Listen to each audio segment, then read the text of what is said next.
All the action, all the biggest players, all in one place. Follow the action from the racetrack to the sales ring at Keeneland on closing day of the spring meet. Right place, right time, right here.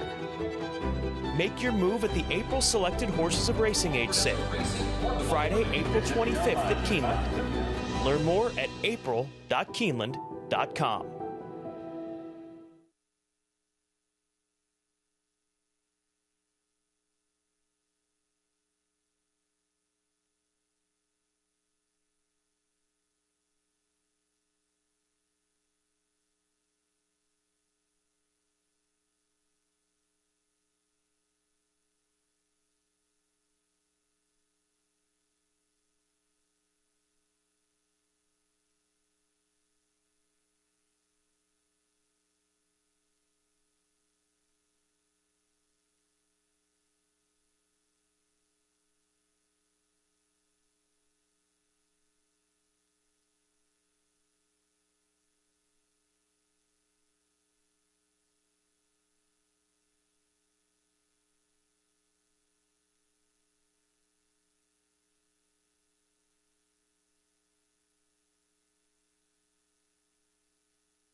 Welcome to a jam-packed today at Keeneland. Not just the show, but this day overall, Gabby. A huge day of racing, a lot of things going on.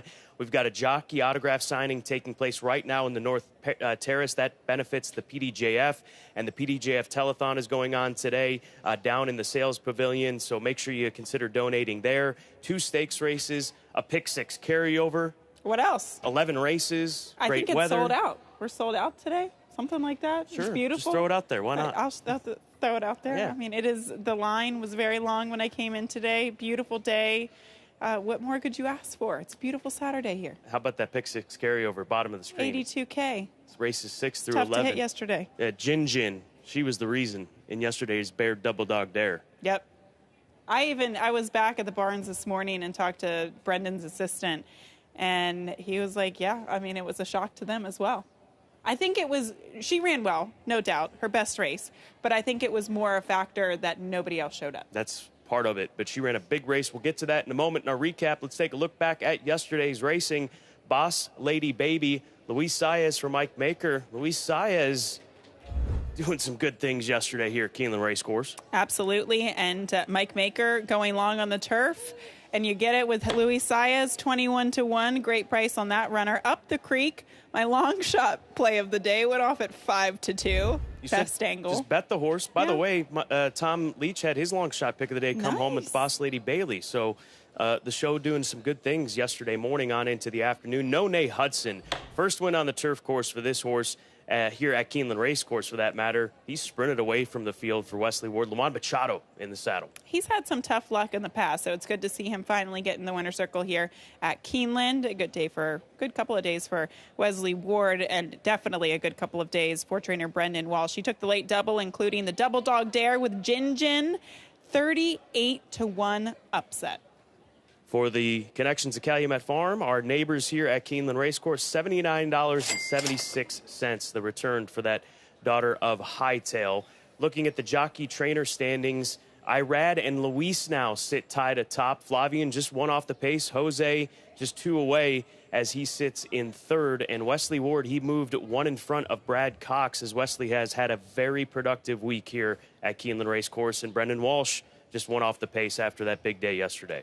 All it takes is a big day. Obviously, we saw Brad with a big day opening week. Brendan had a big day yesterday. Wesley, I think, the day before. But this is pretty admirable for Luis Saez to have made the top here, considering the days that he had to miss after falling off. Yeah, had to miss 2 days of racing back the first week here at Keeneland Racecourse. Here's WKYT for the Saturday weather. For your Keeneland forecast today, we are tracking really warm temperatures, feeling more like late May than where we are at in the parts of late April. Now, those temperatures, they're warm once again. We're talking about being in the 70s, upper 70s for a lot of your forecasts. Those clouds, they're going to be building all throughout the meet today. It's going to feel a little bit moist and humid outside, but don't worry. We should hold off any showers for our Saturday forecast. Make sure you take advantage of the calm and warm conditions and enjoy the races today. John Deere track conditions fast and firm as they've been throughout the week. So perfect conditions here on this Saturday. Windy. Yeah, windy again. Yep. Not quite as bad as yesterday, no. But nonetheless. We move on to take a look at our full card selections here for this 11 race card. Go ahead and download the Keeneland Race Day app and stay current throughout the course of the afternoon. We agree in race number 7, and that's it. Oh, and the last. 7 and last. I noticed on the race. It's going to be a long day. I noticed on the Keeneland Race Day app there was a little fire emoji there. Does that mean you're torching money or you're doing Next well? to my name? Yeah. Really? That is the first time that's ever happened to me. Thank you for breaking that news. So you're doing well. I'm doing well. Okay. I wasn't sure. I didn't know if you were torching money or doing well. It's not been exceptional, but I do think I might have a positive ROI at the meet. Somebody here keeps track of it. Somebody. There's somebody who I'm does. sure someone on Track X them down. keeps track. You can tweet at us. I won't be mad. Speaking of social media, on X at Keeneland Racing, Facebook at Keeneland, Instagram at Keeneland. For FanDuel TV, give them a follow on X at FanDuel TV. Download the FanDuel TV Plus app on Roku, Amazon Fire TV, Apple TV. You can catch our Keeneland coverage on FanDuel TV via the FanDuel TV Plus app. And once again, We'll remind you each and every day, check out the YouTube channel, YouTube page at FanDuel Racing, as we've got a lot of great content on there. So stay current on the socials by way of many different avenues. 2 stakes races today, later in the card, as they always are, races 9 and 10. Race number 9, the 40th running of the Visit Lex Elkhorn Grade 2 event, $400,000 purse for this co-feature here today. And limited liability is the 8-5 morning line favorite.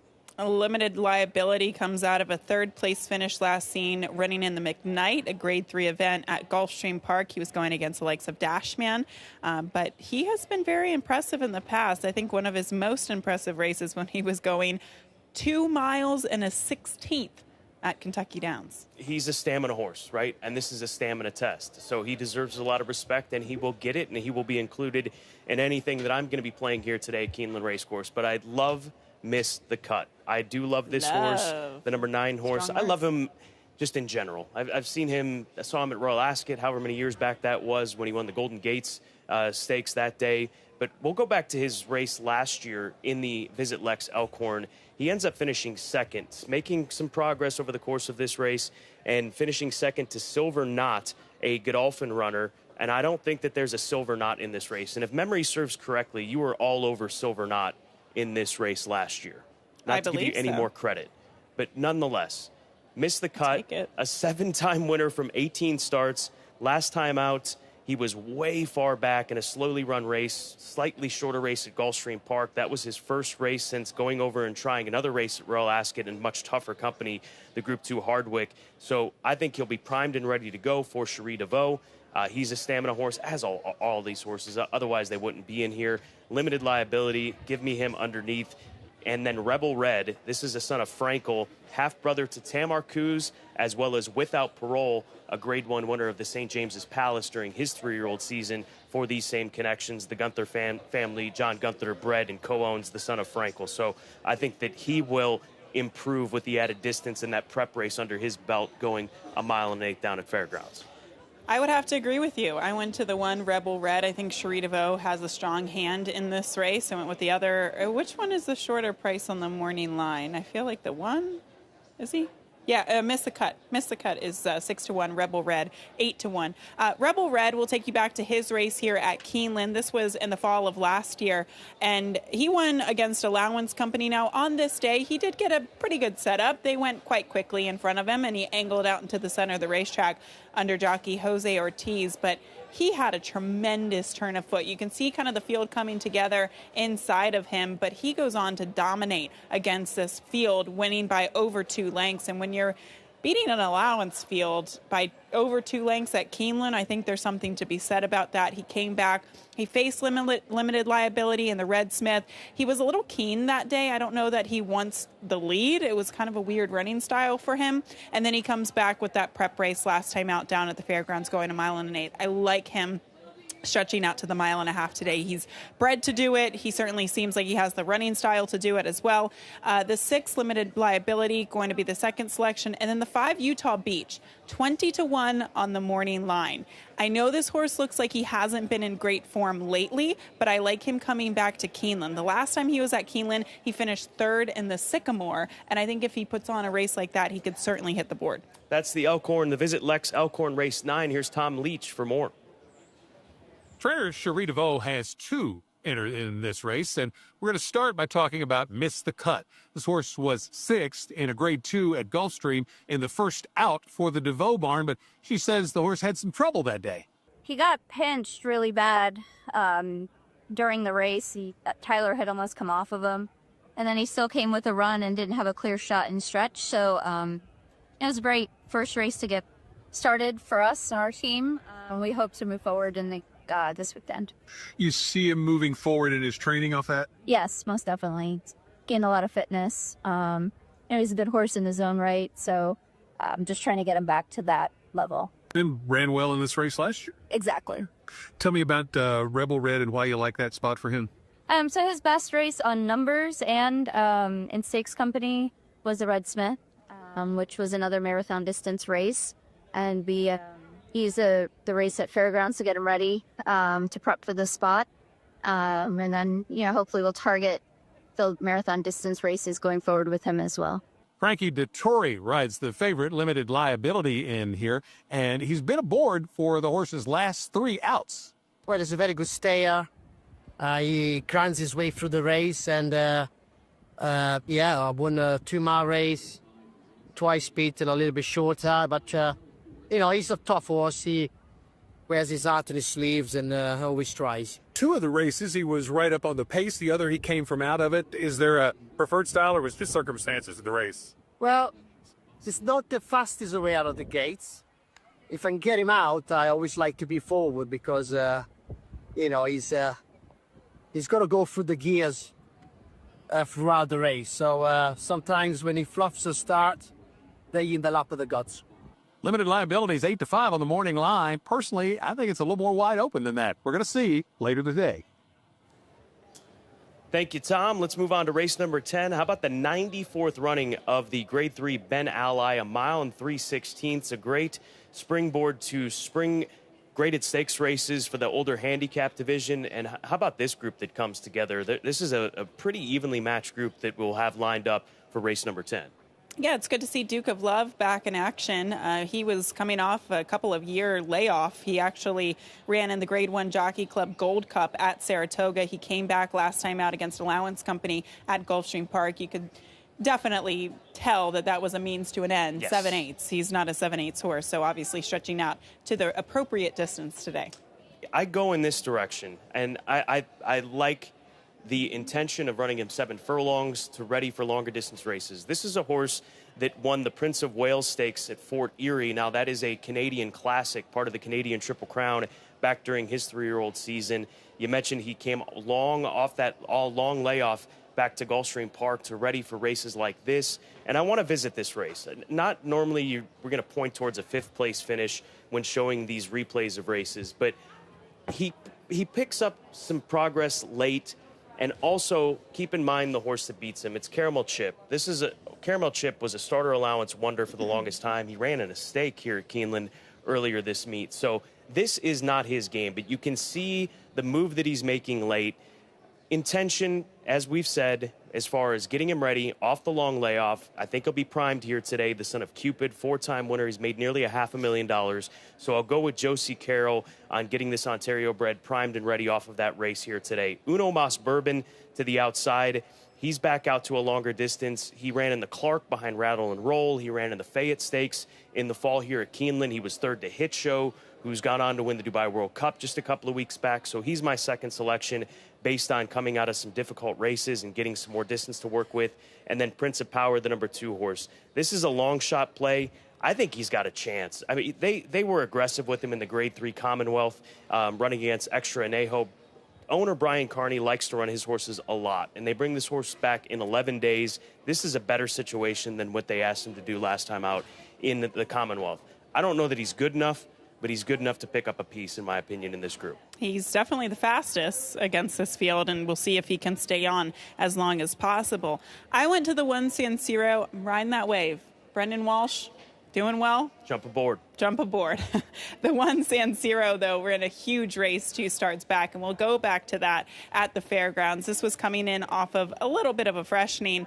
He managed to sit forwardly placed in a race that was run quite slowly, and he dominated against this group. Will take it. The 2nd place finisher came back to win. The 3rd place finisher, Nash, came back to win. It was a very productive race, and off of this race, Brendan Walsh and the Connections decided to run him in the Grade 2 New Orleans Classic. Now, that was a field of 5. He finished 4th in there. Nothing to write home about, but he did go against one of the best Louisiana breds that we've seen in quite some time, and Touch Upon a Star. Yep. And then obviously Sierra Leone, that was his comeback race. He finished 3rd in that event. That was a tough race. And I just think this horse is going to bounce back to the figure that we saw 2 starts back. And if that is the case, he could win. I do respect the 6 Duke of Love. He's a horse that has a lot of class, and obviously that prep race was definitely a prep race last time. And then Tennessee Lamb. I'll throw this horse in because I think he can run all day. If there are horses in here that don't necessarily want the distance or aren't fit enough, I think this horse could keep on keeping on. And the feather in the cap as well is that he comes in off of a really impressive win last time out at Gulfstream. That's our take on race 10, grade 3 Ben Ally. Let's dive into our key races. I'll go to the nightcap, race number 11. This is the Sienna at 1.16 on the turf course, a big field Toyota Super High 5 wager available in the 11th and final. And then is the morning line favorite for Phil Antonacci as that trainer looks for a second win this meet here at Keeneland. I'm going in the direction of Rothschild for Jimmy Toner, a colt by Uncle Mo, who was in Southern California to begin his career and has one win. That was sprinting at Del Mar back in 2023 on the dirt. But the one race for Jimmy Toner was his last race. That was down at Gulfstream Park at the beginning of March, in which we're going to roll back for you. And he runs a good second. He only is beaten the neck to a really nice horse in Clever Mischief, a really nice allowance horse. And obviously this is an allowance race in which we're handicapping in the 11th and final. But Luis Saez rode him this day. Johnny Velasquez is going to be in the saddle. He just couldn't quite get there in the end, but he was digging in, trying to get there. So I'll go to Rothschild for AJ Suited Racing. Justin Nicholson, the number 2 horse, English Channel, for a dear friend of mine, Greg Biesinger, who owns this colt by English Channel. He finally broke through last time out, put together his best performance to date. Ben Curtis gets the opportunity to ride for the Catman, Wayne Catalano. He's 6-1 on the morning line. Hopefully the light bulb remains on for him in this difficult test to date for him in his career. And then it's going to be tough to roll off the tongue. Then there's the number 8 for Phil Antonacci. This is a horse that's blossomed in his last few. Not that he wasn't effective in his first couple of starts, but it seems as though he's figured it out in his races down at Gulfstream. But they're all tough races today. This is a tough one to predict, and the favorite probably will be in the 7-2 range, maybe 3-1 in the end. It's like the race down in Gulfstream, the very one. The very one. The very one stakes. The very one. I'm going to take us a little bit earlier. Race number 4, Good Temper, is the horse that I'm focusing on. Vixen to Be is going to be the 8-5 favorite. I think rightly so. This filly, she's been going against some stiff competition down there at Gulfstream Park. We've seen how productive those races have been. Nitrogen, Vixen, Ramsey Pond in the running lines of those stakes races. So she certainly deserves to be the favorite. But I think Good Temper is kind of this up-and-comer. She did break her maiden against Maiden Auction Company on the dirt at Keeneland, and then off the layoff she tried the turf. It's interesting that Will Walden decided to go back to the turf, and I'm glad that he did because this was a stellar performance. She managed to show so much speed, having drawn the rail post position this day. When was the last time you saw a horse beat 10 others on the turf by 7 1/4 lengths? March 4th of this year, race 6 Fairgrounds. Before that. You said the last time. That was the last time. That. I mean, look at this. She almost runs literally off the screen. It was very, very impressive. And I know it wasn't the Swedish chant or the ginger brew. I do understand that it might have been a little bit lesser company because she ran for that maiden auction race. She was eligible for that starter allowance event last time out. So it was, a really good placement. But I like fillies that are young in their career. They have those big wins, and it really builds their confidence when the water gets deeper. So I'll go to her on top, and using the 7, of course, underneath, I'll use the 2 Calmate to round out the trifecta with the scratch of the 1. Keeneland Sailgrad Spotlight. Let's go to race number 2, which will begin today's early pick 4. There's going to be a likely heavy favorite in here, and it's going to be this colt, Son of Justify, Keeneland November Sailgrad for $350,000. He's just a wee baby. He's a weanling. A little baby. $350,000 is what these connections purchased him for. He's Look got at his cute little socks. A big pedigree, 3 socks. He's missing one. He's missing one. It's good though. My dad was never a fan of 4 white socks, but I like 3 white socks. He's a boy. How many times have your boys lost socks in these years? 9 times out of 10. Yeah, I'd say 9 Usually, and a half times I've got out a of 10. pile of socks in the car. He's a half-brother One sock. to the Grade 1 winner, Sipican Harbor, who was a Grade 1 winner in the Spinaway. Ran a good race on debut, and I think that he's going to be a pretty short price favorite. Let's go to our Clocker report, and Good Temper in race number 4, getting some love from the Clockers with her workout on the 10th of April, a half mile in 49-3. Nice. And working with Speed Shopper, a 4-year-old quality road filly for trainer Will Walden, the fleet-footed daughter of Collected, won her last turf race at the fairgrounds, as we showed you, by an impressive margin. And then race number 8, Skinner, working a half mile in 48 flat. Skinner will be the number 9 in race number 8. That is a CRK-owned son of Curlin, who's 3-1 on the morning line, galloped out 5 furlongs in 101. He's a Grade 3 winner coming off of a 5th-place finish against Graded Stakes Company down in Arkansas. So instead of going back to Oaklawn for the Oaklawn Handicap, which is today, they put him in a spot where he is going to be one of the standouts in there. I shouldn't say standouts because you got Just the Touch in there. That is a difficult allowance race. Yeah. I mean, you want to talk about some heavy heads in race number 8. That is exactly what is going on. Let's get into our multi-race exotics. Keeneland Turf Pick 3, you're up. $3 minimum wager. Going to kick it off? All right.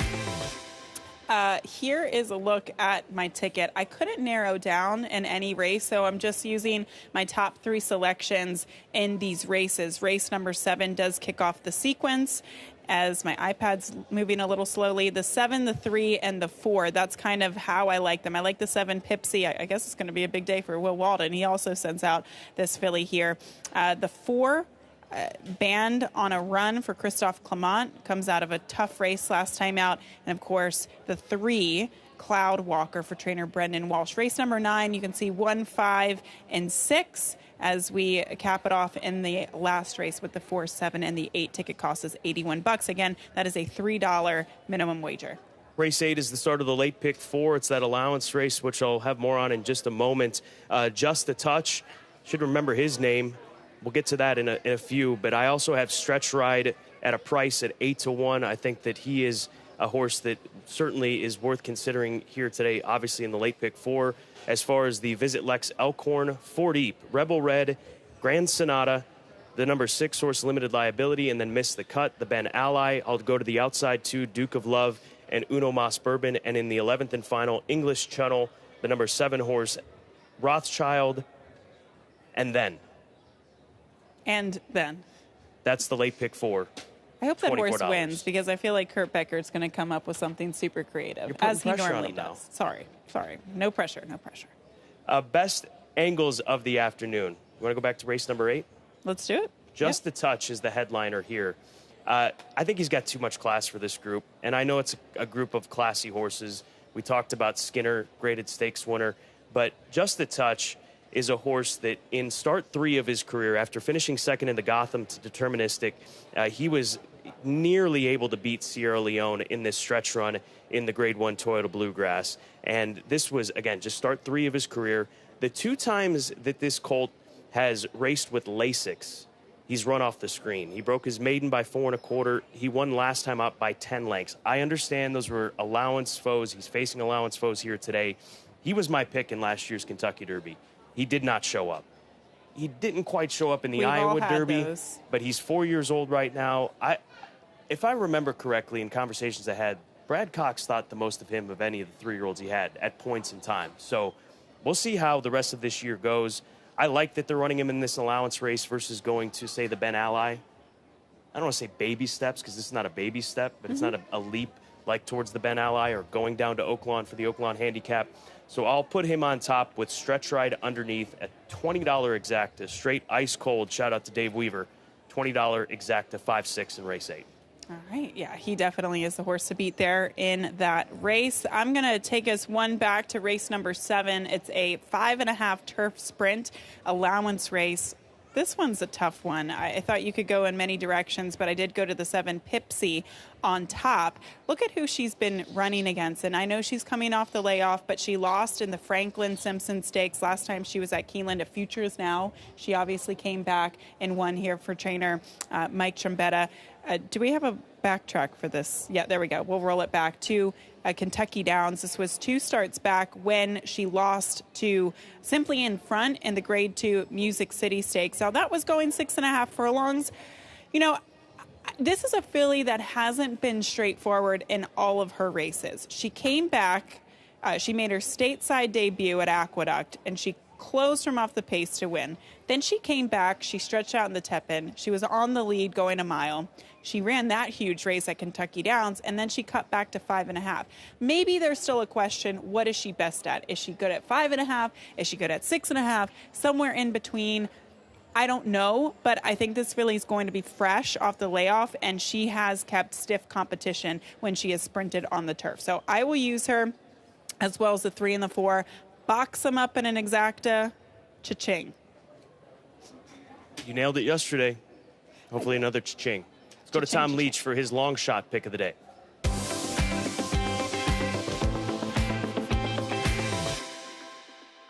Hey, we hit one yesterday, so I'm going to get greedy and give you 2.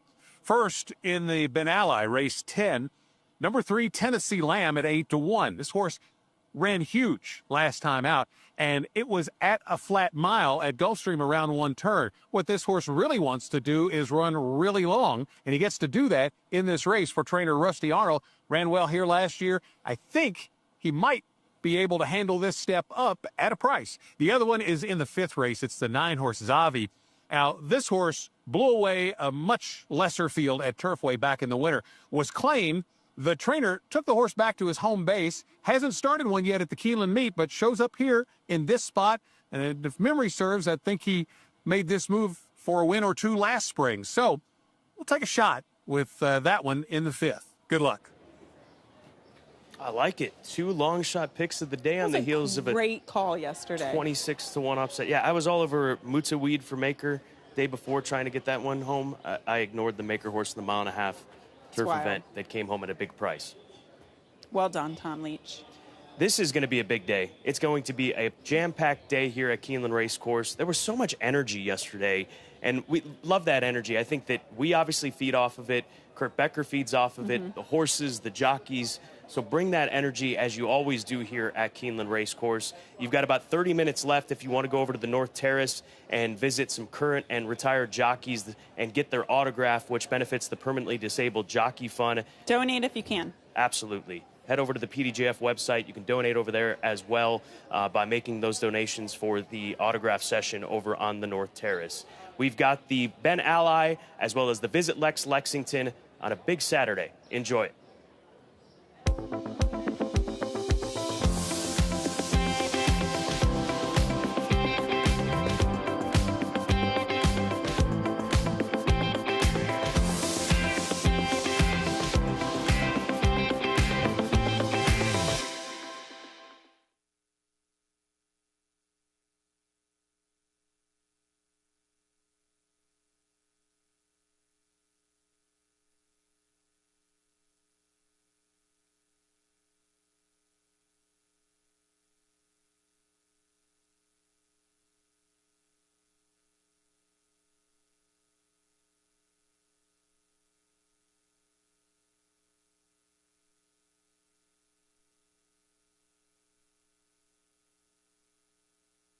All the action, all the biggest players, all in one place.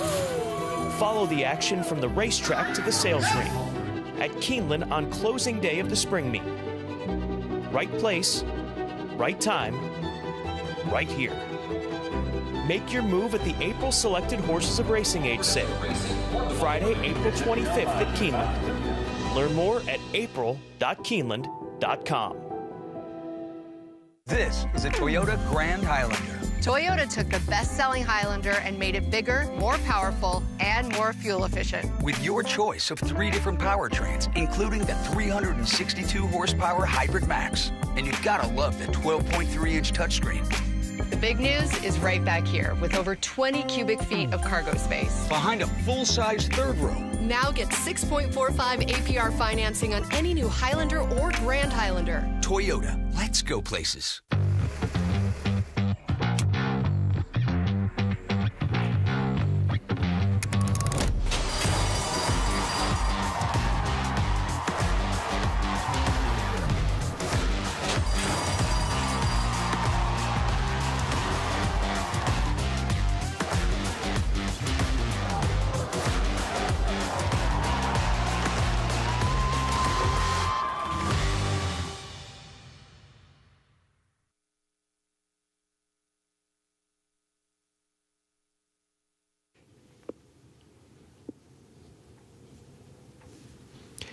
Keeneland welcomes Blue Note to the paddock. Blue Note is the University of Kentucky's pop a cappella group and is open to all UK choir members. The group performing both on and off campus appears at UK concerts, Collage, and the Choristers at Night on Broadway. Today, Blue Note will sing our state song as well as the national anthem. They are joined by the University of Kentucky ROTC to present the colors. First up, My Old Kentucky Home. The sun shines bright on my old Kentucky home. 'Tis summer, the children are gay. Children are gay, corn pops ripe and the meadows in the bloom, while the birds make music all the day. Weep no more, my lady. Oh, weep no more today. Today we will sing one song for my old Kentucky home, for my old Kentucky home, far away. The day goes by like a shadow o'er the heart. A shadow with rusty light. They sing no more by the glimmer of the moon. Oh, my old Kentucky home, good night. Weep no more, my lady. Oh, weep no more today. We will sing one song for my old Kentucky home, for my old Kentucky home, far away. For my old Kentucky home, far away.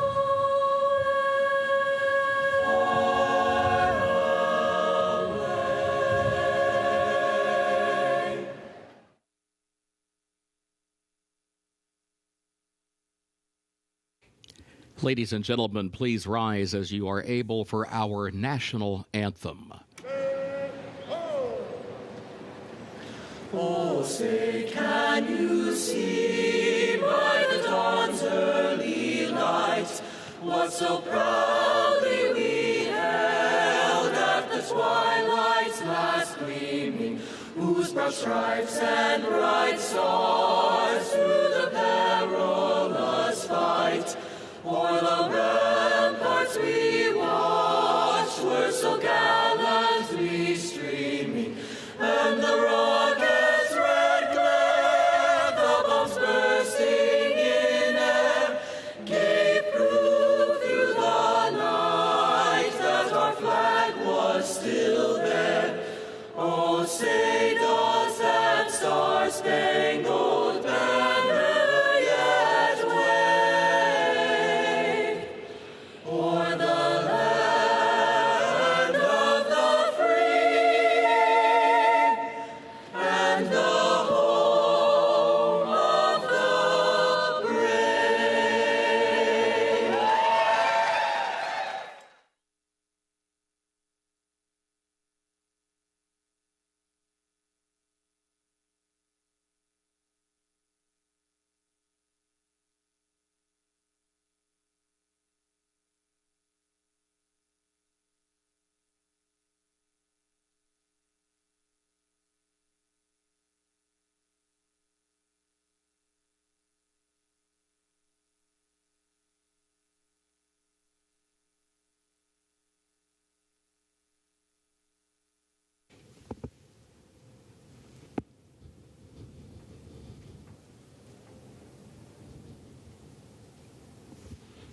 Keeneland is proud to recognize Jamie Akers from Finance as the Employee of the Day. Congratulations, Jamie.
Good afternoon. Welcome to Keeneland, where a check of the John Deere track conditions reveals the main track is fast, the turf is firm. Rail at 0 feet on the turf course today. Time now for a look at the program changes. First race starts the first of the day's rolling doubles and pick threes. Also begins the early pick 5. Overweight in the opener, number 1, Bella Vittoria, the jockey 1 pound over. First race, number 1, Bella Vittoria, the jockey 1 pound over. Second race starts the early pick 4. No changes in race 2. Third race, scratch number 8, Montauk Point. That's the third race, scratch number 8, Montauk Point. Fourth race, scratch number 1, Jalila. That's the fourth race, scratch number 1, Jalila. Race 5, scratch number 2, Illini.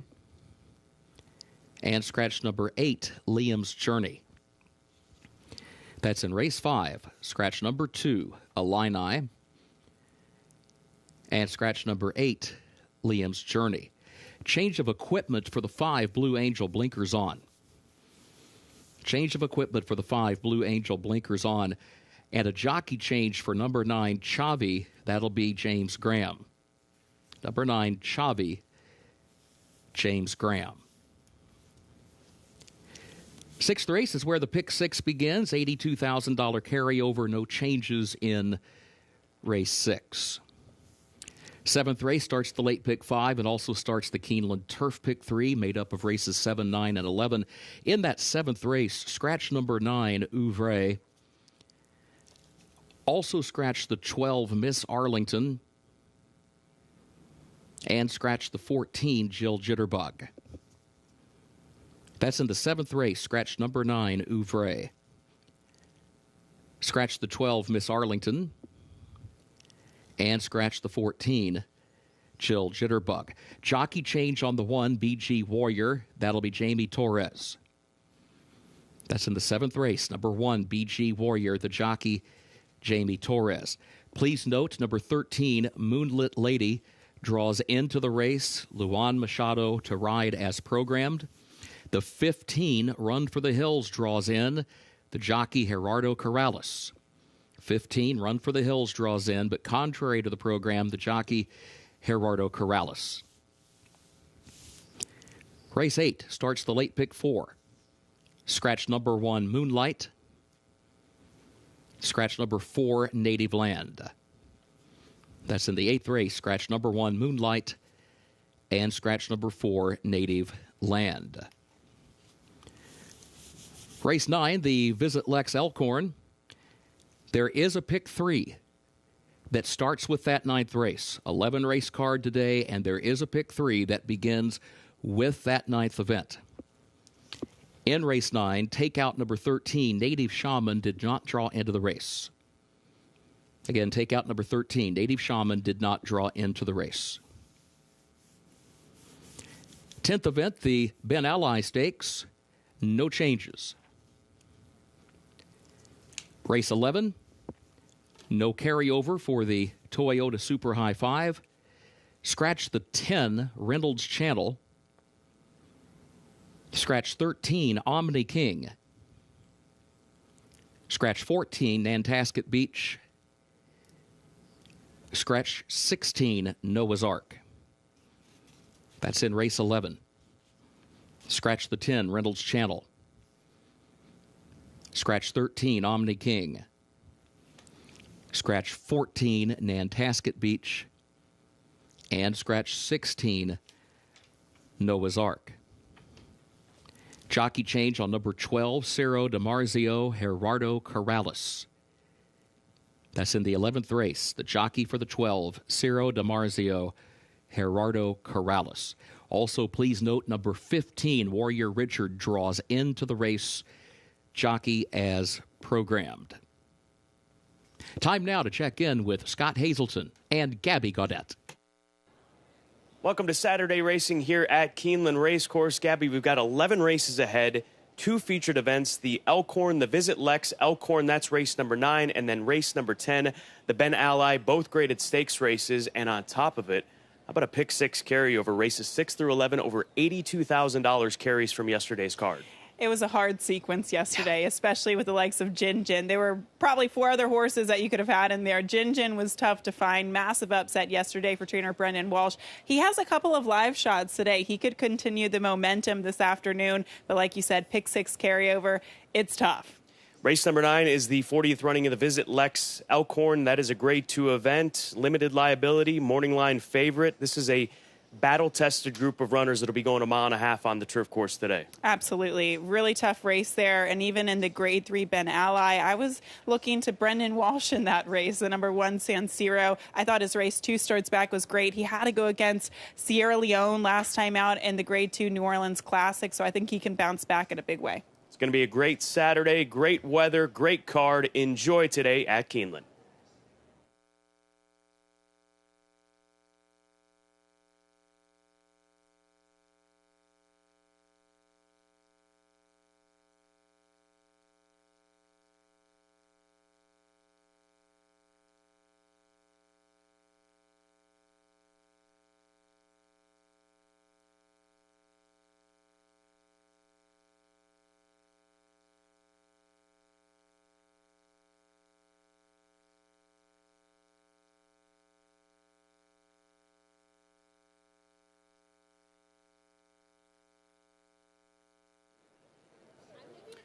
"18 minutes away from race number 1 here at Keeneland Racecourse. We start this card, 11 race card here this afternoon with a group of $30,000 claimers. These are 3-year-old fillies, and they'll be sprinting 6 furlongs on the fast main track. First double of the day, first pick 3 opportunity, and the first pick 5, early pick 5 begins here in race number 1. A Delicate, the number 2 horse, is the direction I go here in the opener. She's currently sitting at 7-1 right now from a 7-2 morning line, so an overlay, good price on this filly.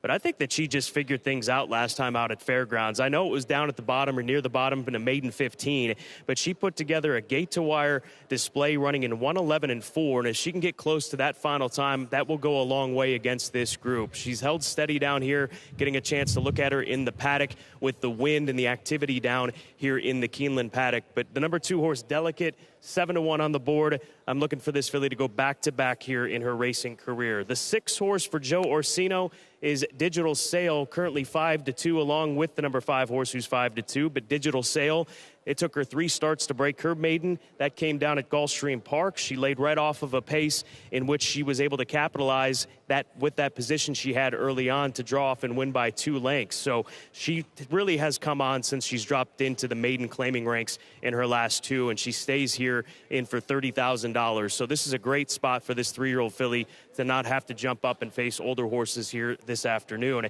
and currently sitting at 5-2 as mentioned. And then once again, I'll go to another price runner here in race number 1, Bella Vittoria. Chris Amy rides, Brittany Vandenberg trains. This is a filly that broke her maiden for 30 at Churchill Downs, and she was able to, in her subsequent start, finish 7th, but that doesn't tell the story of what she did at Turfway as far as the early portion. She showed speed, she faded. That was her first race in about 4 months, more like it. But nonetheless, this is a drop down for this 3-year-old filly that she is going to be facing off against this level of competition here this afternoon. So I don't think you can ignore these long shots here in race number 1. It's being played as a wide open race with a couple of 5-2 shots and a 3-1 second choice in My Bossy Lady. Good event to get the racing underway on this Saturday at Keeneland Racecourse. Good luck. We're less than 16 minutes away from the opener.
The horses are entering the track for Keeneland's first race.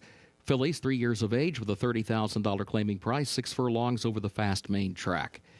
No scratches, no jockey changes in the first. A reminder, the overweight number 1, Bella Vittoria, the jockey 1 pound over. Double and pick 3 wagering start of the early pick 5. Fast track, firm turf, post time in 7 minutes.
Now just 6 minutes away from the opener here at Keeneland. We're looking at the number 3 horse, My Bossy Lady, for Clark Brewster, trainer Joe Sharp, Jose Ortiz.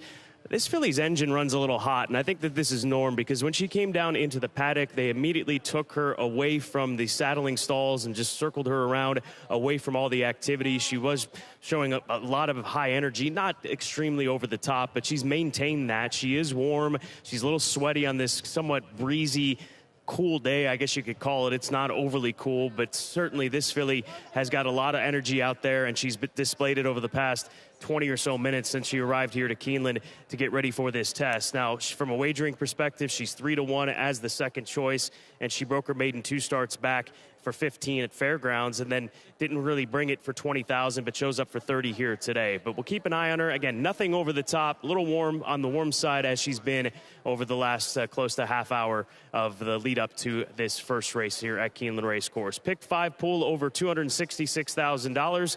Get all wagers in as you got less than 5 minutes to play here at Keeneland.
The horses have reached the starting gate for Keeneland's first race, start of the early pick 5.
Moving into line, first race.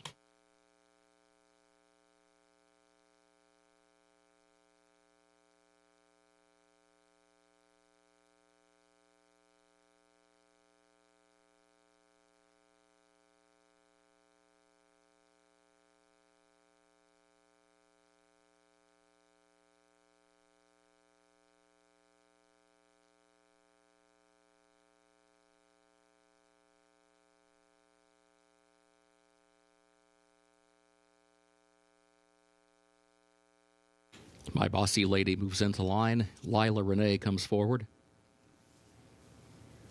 Always Practical.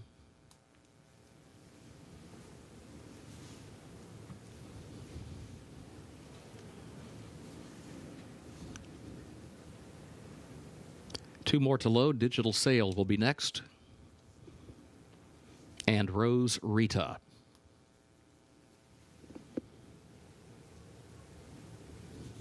Last one comes forward. Goes in, they're at the post. And they're off. My Bossy Lady, Delicate, Bella Vittoria quicker toward the inside. Bella Vittoria comes out for the lead. Digital Sale will be up close on the far outside, but Bella Vittoria has the early lead by 2 lengths. Delicate goes second, a length and a half, and then Digital Sale third, 3/4 of a length as they go to the far turn. My Bossy Lady, Lila Renee come next, joined by Rose Rita to the outside, and Always Practical is running last against the rail, 10 lengths from the front. The opening quarter, 22.08 seconds. Onto the far turn, Bella Vittoria, 5-length lead now. She works her way toward the quarter pole. Delicate tries to pick up the chase again, tries to cut into the margin from second. Digital Sale is now closing ground from third, but also still 5 from the lead as they move for the top of the stretch. Bella Vittoria has the lead. Digital Sale comes on from the outside. Delicate between that pair. Always Practical still 8 lengths from the lead. Digital Sale, Delicate swinging to her outside, trying to chase down Bella Vittoria. And now Always Practical's out in the center of the track. Clear running, but already they're inside the final furlong. Always Practical from fourth to third, now to second, now to the lead. Always Practical, Luan Machado rallying from last to win the opener at Keeneland. Bella Vittoria home second, Digital Sale, and My Bossy Lady.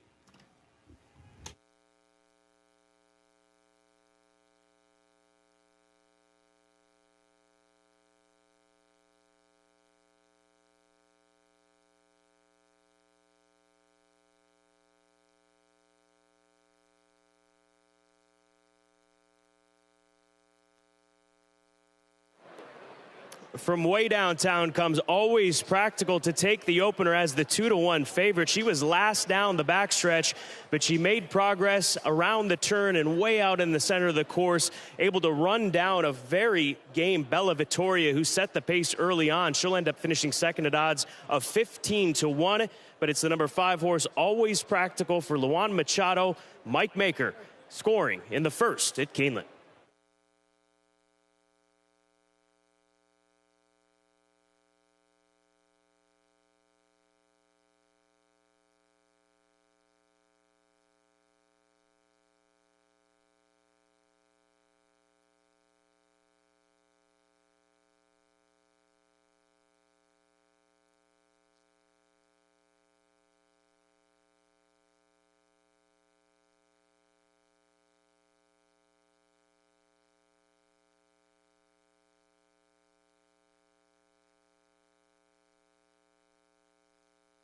Unofficial results of Keeneland's first race.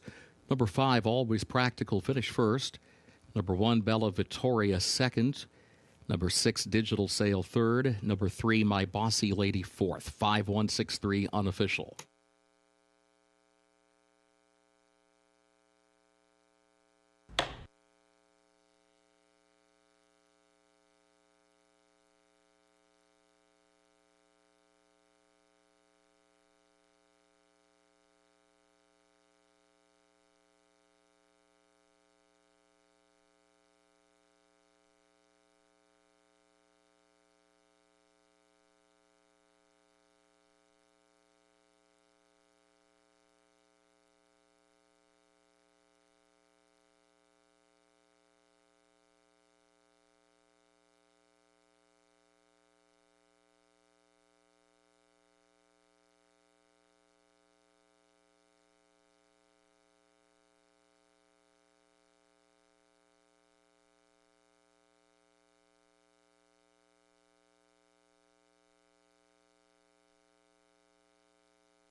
First race results official. 5-1-6-3, the official results.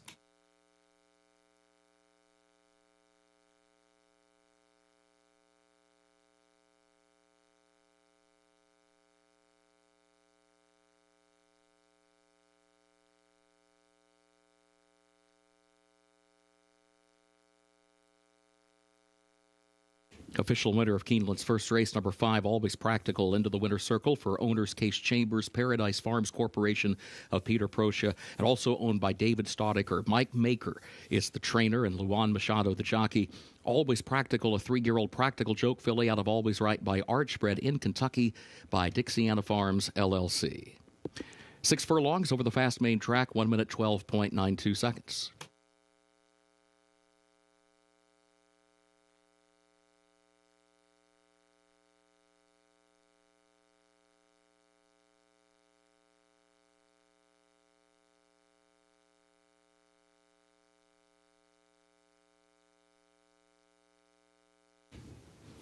Keeneland's second race up next starts the early pick 4. Main track is fast, turf is firm. No changes in race 2.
20 minutes away from the second race here at Keeneland. Started the early pick 4 maiden special weight event for straight 3-year-olds. They'll be going the about 7 furlongs on the Beard course on the fast main track.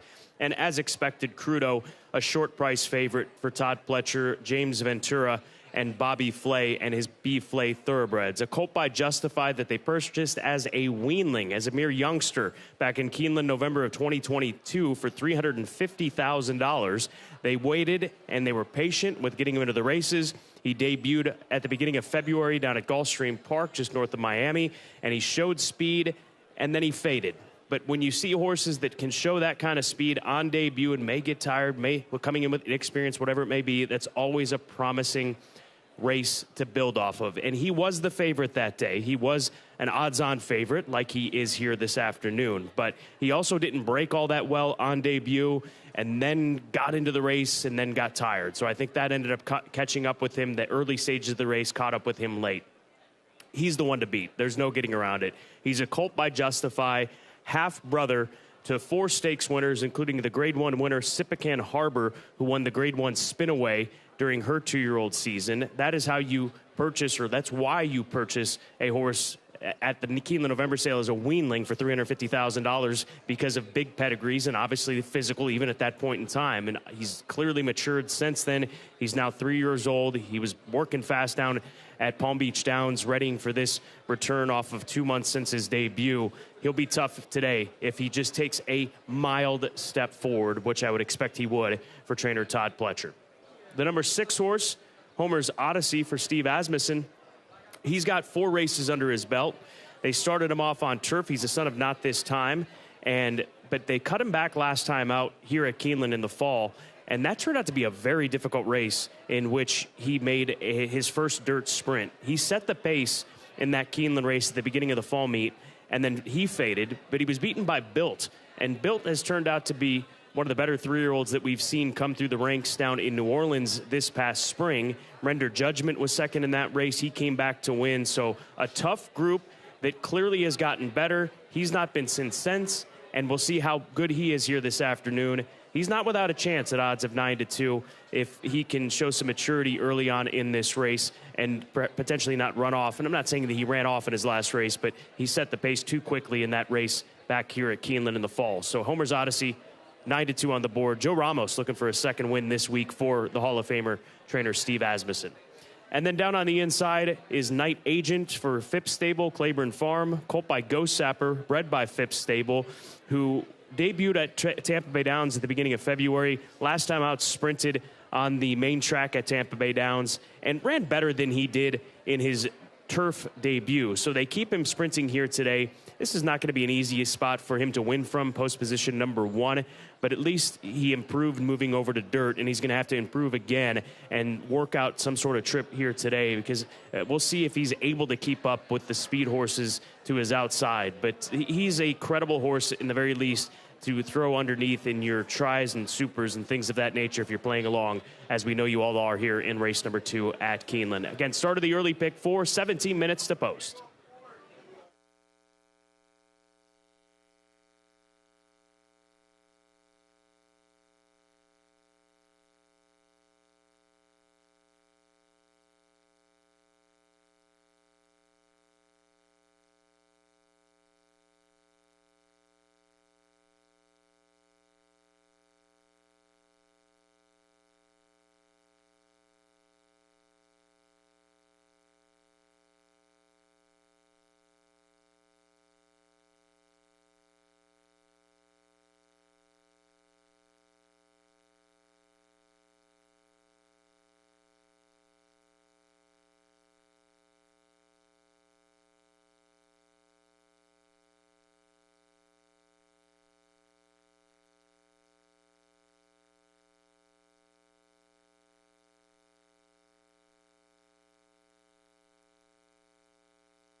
The horses are entering the track for Keeneland's second race, the Greenfield Farms maiden special weight 3-year-olds Beard course, about 7 furlongs over the fast main track. No changes. Double and pick 3 wagering start of the early pick 4 fast track firm turf. Again, no changes in this second race. Post time at 7 minutes.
There's a look at the hot favorite, 2-5, Crudo, the son of Justify. Johnny Velasquez in the saddle. Solid debut effort after not breaking all that sharp, as we mentioned, and looking to improve upon that here this afternoon.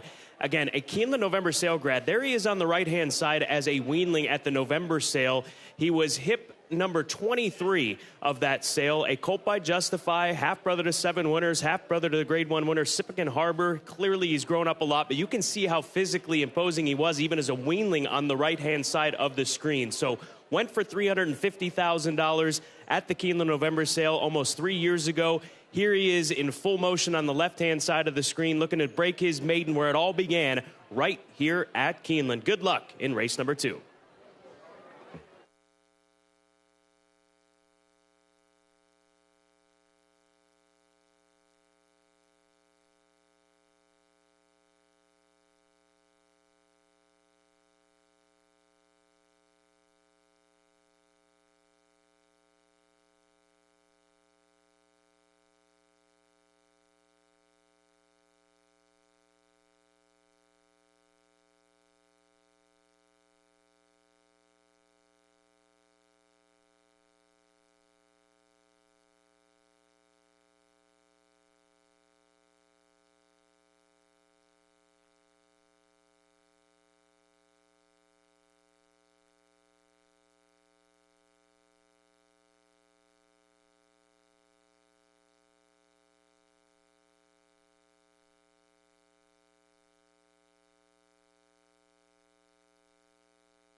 Horses have reached the starting gate for Keeneland's second race, the Greenfield Farms, the start of the early pick 4.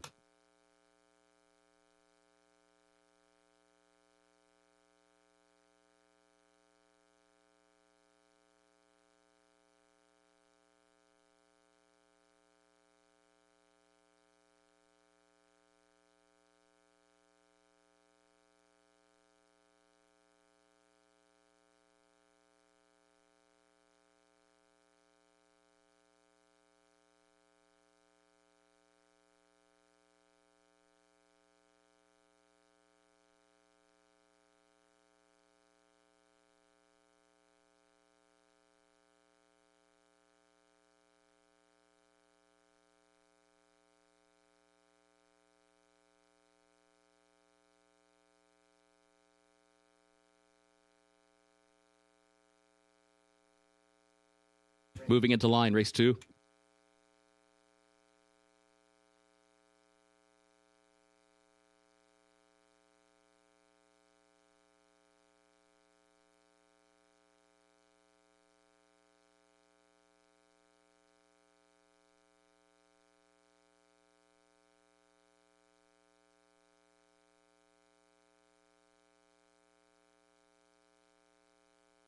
Night Agent moves into line. Here is Dixie Devil.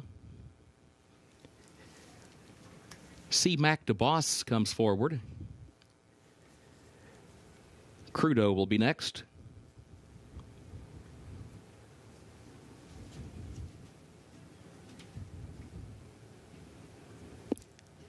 Two more to load.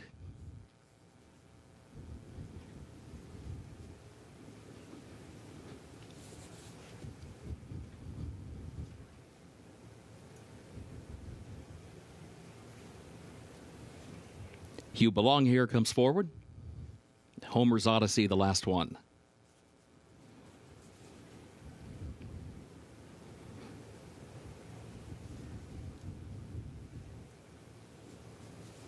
Last one goes in. They are at the post. And they're off. Awkward start there for Homer's Odyssey, who ducked out toward the outside fence, now straightens course.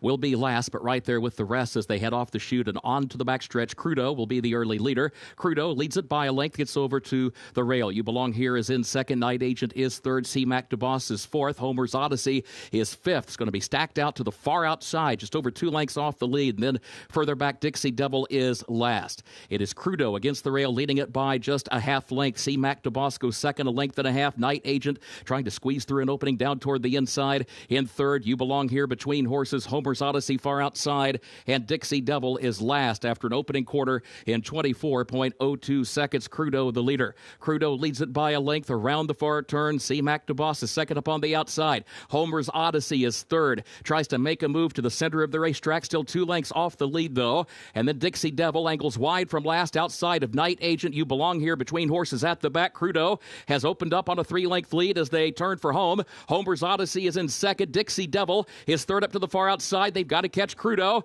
Crudo has the lead by 3 lengths. Dixie Devil is in second. Now there's 4 lengths between them. Now it's 5. Crudo into the final furlong with a widening lead. Dixie Devil second. Homer's Odyssey in third. Into the 16th, final 16th for Crudo. It is all Crudo. John Velasquez headed to the winner's circle. Crudo, much the best here. It'll be Dixie Devil who will be across the line in second. Night Agent is running late. And at the wire, it'll be a photo for that show spot, either Night Agent or Homer's Odyssey for show.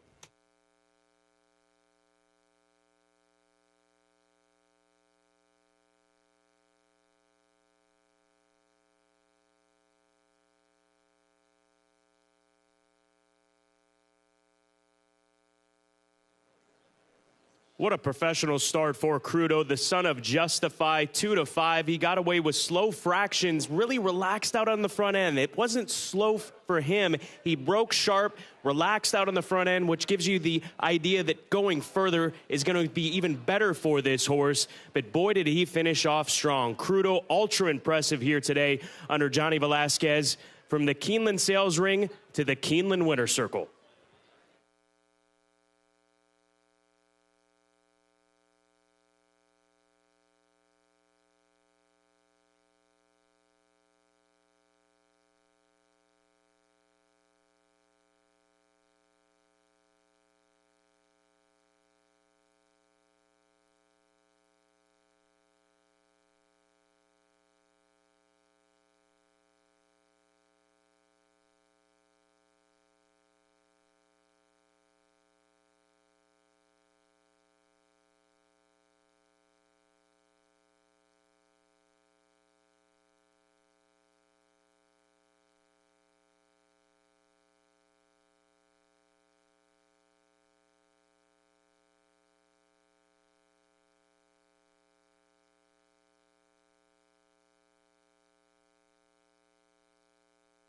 Unofficial results of Keeneland's second race. Number 4, Crudo, was first.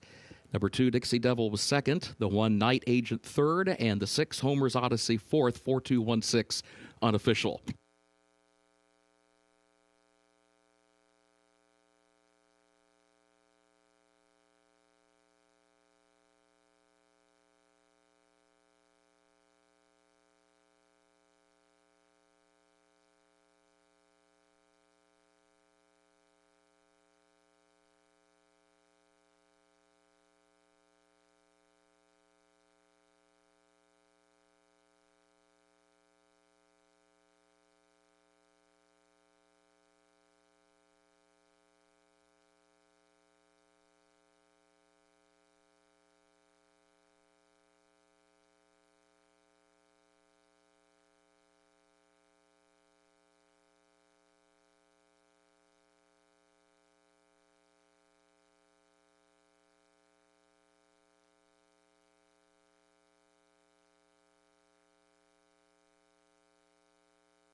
Into the winner's circle for Keeneland's second race, the Greenfield Farms, the unofficial winner, number 4, Crudo, owned by James Ventura and B. Flay, thoroughbreds of Bobby Flay, trained by Todd Pletcher, John Velasquez, the jockey. Crudo, 3-year-old son of Justify, out of Blossomed by Deputy Minister, bred in Kentucky by Orpendale Charleston. When it Keeneland November graduate, gets the Beard course, about 7 furlongs, 1 minute 28.47 seconds.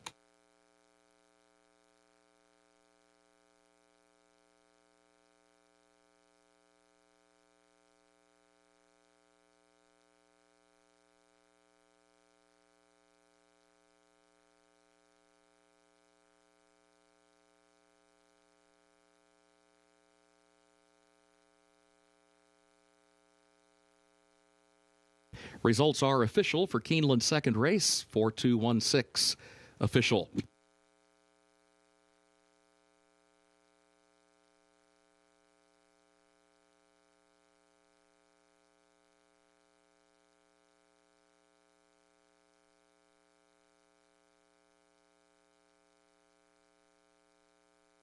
In the winner's circle, the Greenfield Farms Trophy presentation to the connections of Crudo.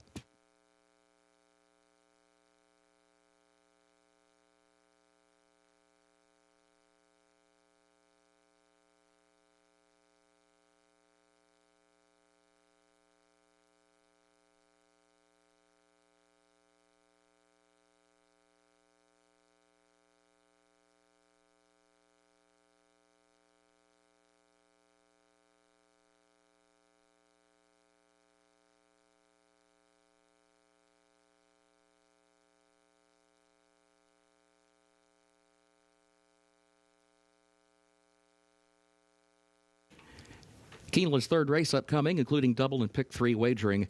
Scratch number 8, Montauk Point. Main track is fast, turf is firm.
We move along on the afternoon program to race number 3, 18 minutes away from a starter allowance event for 4-year-olds and up, which have started for a claiming price of $10,000 or less between 2024 and here in 2025. Doubles and pick threes continue to roll, and the heavy favorite is the outside runner, who we'll get to second up in my top selections. But I'm going to lean on executive action on the front end of my selections. This is a gelding by Tale of the Akati, who has won 11 times. He's an 11-time winner from 36 starts. Now, I do understand that his wins recently have come between Hawthorne and Prairie Meadows and Delta Downs, but his races at Oaklawn Park were not bad against Starter Allowance Company.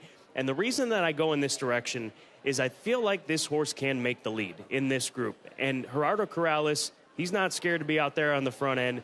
The other aspect of the idea behind picking this horse, who's 6-1 executive action, is trainer David Jacobson. He's not scared to drop a horse down in class in order to get a win. So the fact that David Jacobson opts to run him in a starter allowance here at Keeneland off of a defeat down at Oaklawn Park on an off track, which he's won over before, is the reason I go in this direction. So executive action, to me, the form is there. He's won 11 times, looking for his dozenth victory here today. But the fact that Jacobson opts to keep him protected is what really intrigued me about the number 4 horse here in race number 3.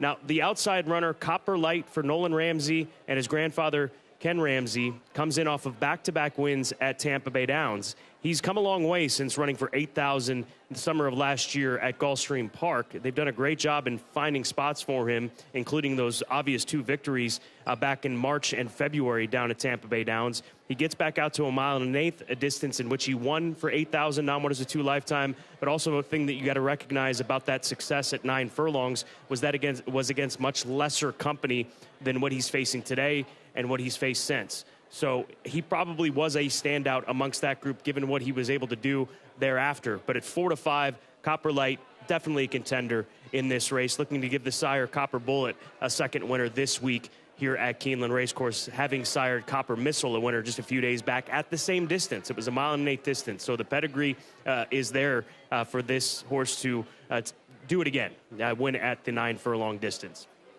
And the number 2 horse, Proven Hope, for Robertino Diodoro, and the Arkansas connections of Pension Penny Stables, a gelding by Street Boss. Robertino brings this horse in from Sam Houston.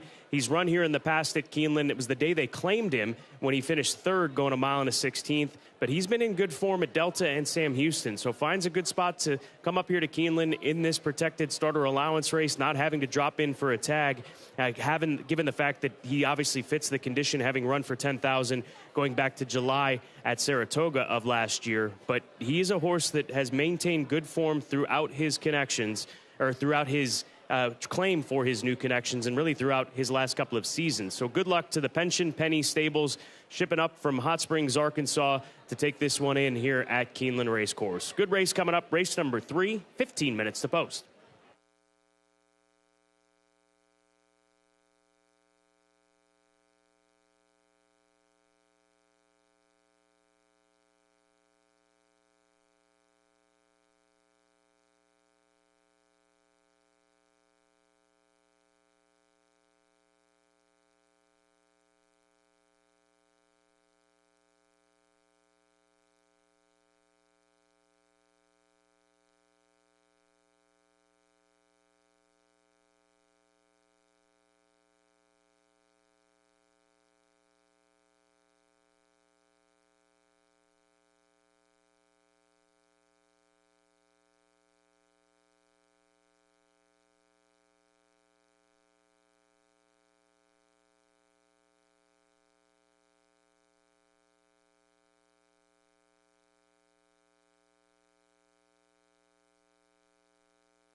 The horses are entering the track for Keeneland's third race. Starter allowance for 4-year-olds and up.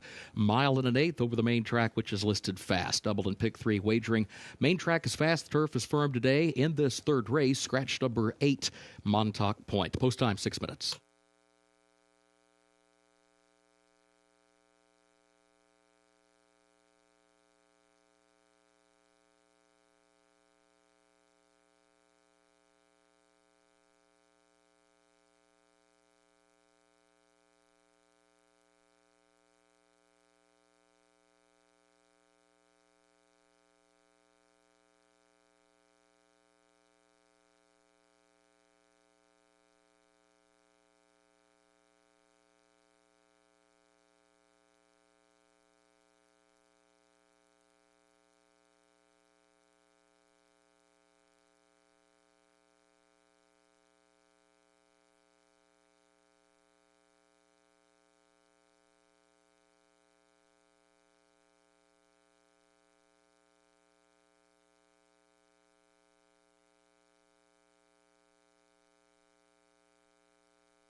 Race number 3, less than 5 minutes to post. Some observations from the paddock to the front side. Looking at the number 5 horse, Boitano. This is a gelding by Nyquist. Looks solid down here in and amongst this group, and he comes in with some good races at Fairgrounds. 2 wins in his last 3 starts. In his last 4 starts, he's finished at least in the top 2. In his last 5 starts, he's finished in at least the top 3. So he has really found his best strides as of late. For Jose Camejo, the trainer of this son of Nyquist, he has gone this far in the past with a 3rd place finish. So he's got that ability. He's got a good look to him. He's got a great price if you're willing to take a gamble on Boitano, who's currently sitting at 9-1 on the board. Race number 3 coming up in less than 5 minutes. Double exacta, trifecta, pick 3, and superfecta wagering available here at Keeneland.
Horses have reached the starting gate for Keeneland's third race.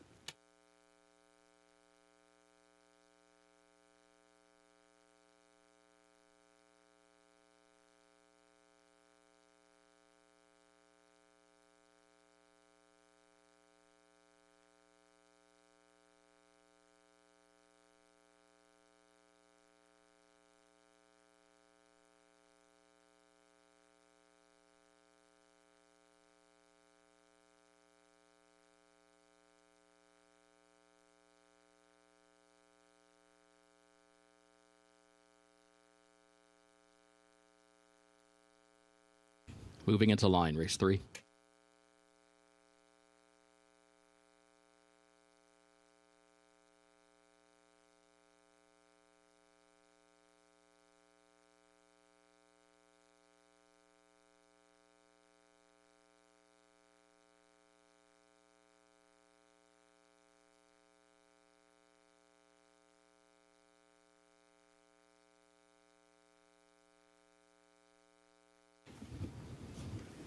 Here's English Challenge coming forward, and also Cool Rags.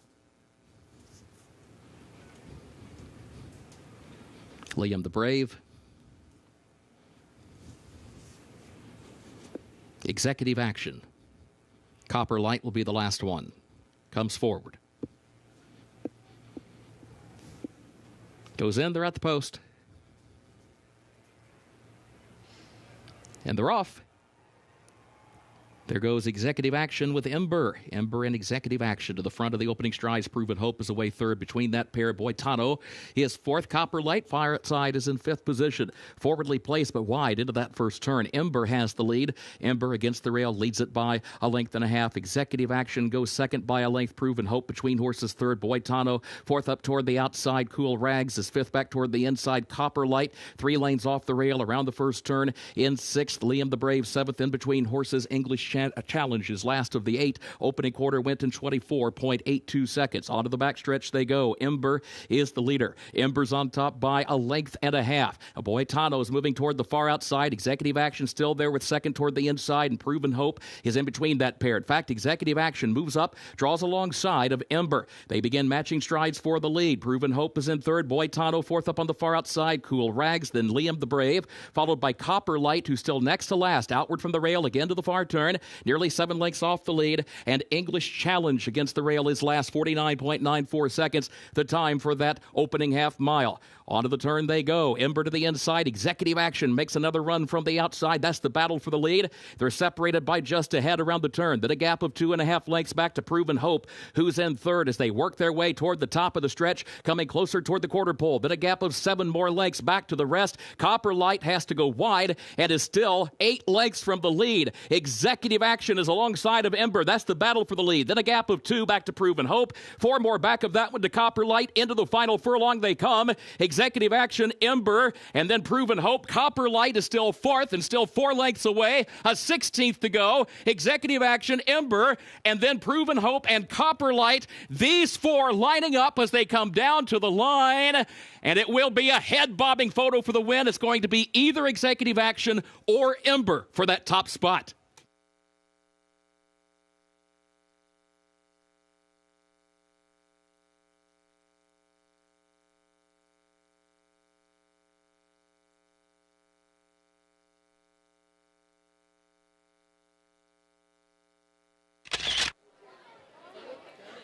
What a throwdown between the number 4 horse Executive Action and the 1 Ember, who's in the white blinkers up against the rail. Then another race develops back behind them between the 2 horse Proven Hope and Copper Light, who did not have the best of trips. He was carried out wide into the first turn, but he came on running late. He hooks up with the 2.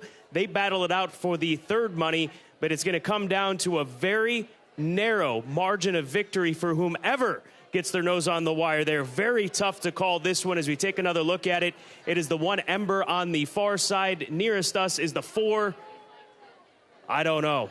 Very close. It's in the hands of the placing judges for race number 3.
Dead Heat for the win.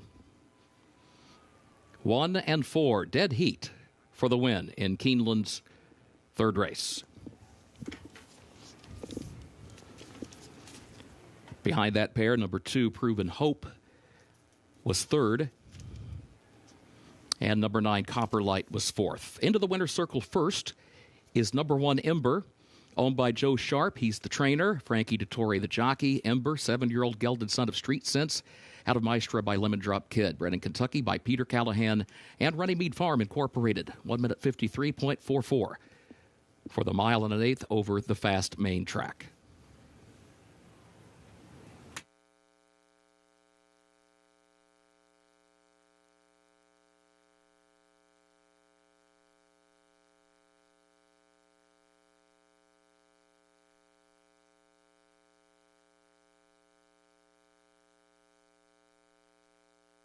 Third race results official.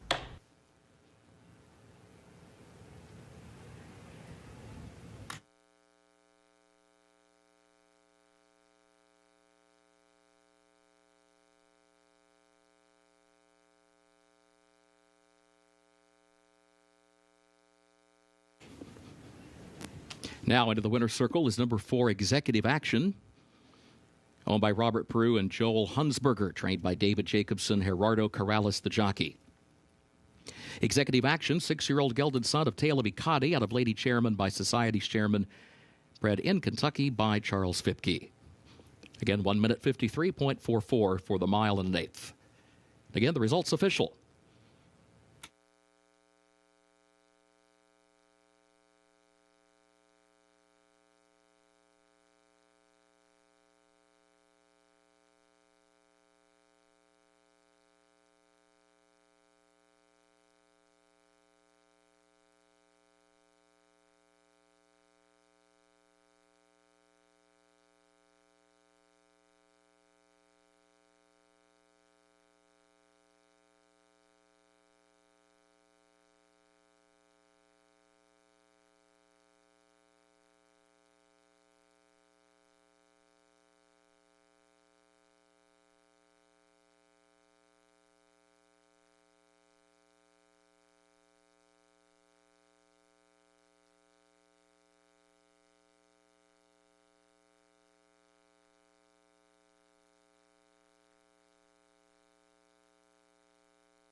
We direct your attention to the winner's circle at this time. On behalf of Keeneland Association, Vice President of Racing Gatewood Bell is presenting a check for $6,254 to the Permanently Disabled Jockeys Fund. Joining Gatewood in the winner's circle are members of the Keeneland Jockey Colony. Keeneland would like to thank the PDJF for its efforts to assist disabled riders and improve safety in racing.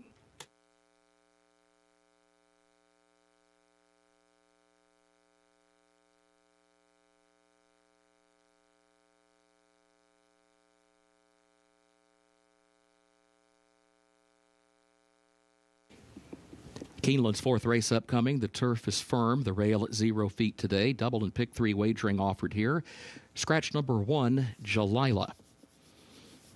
Scratch the 1, Jalila.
Race number 4 is a turf event, first level allowance condition at 1 mile and 3/16 for these 3-year-old fillies.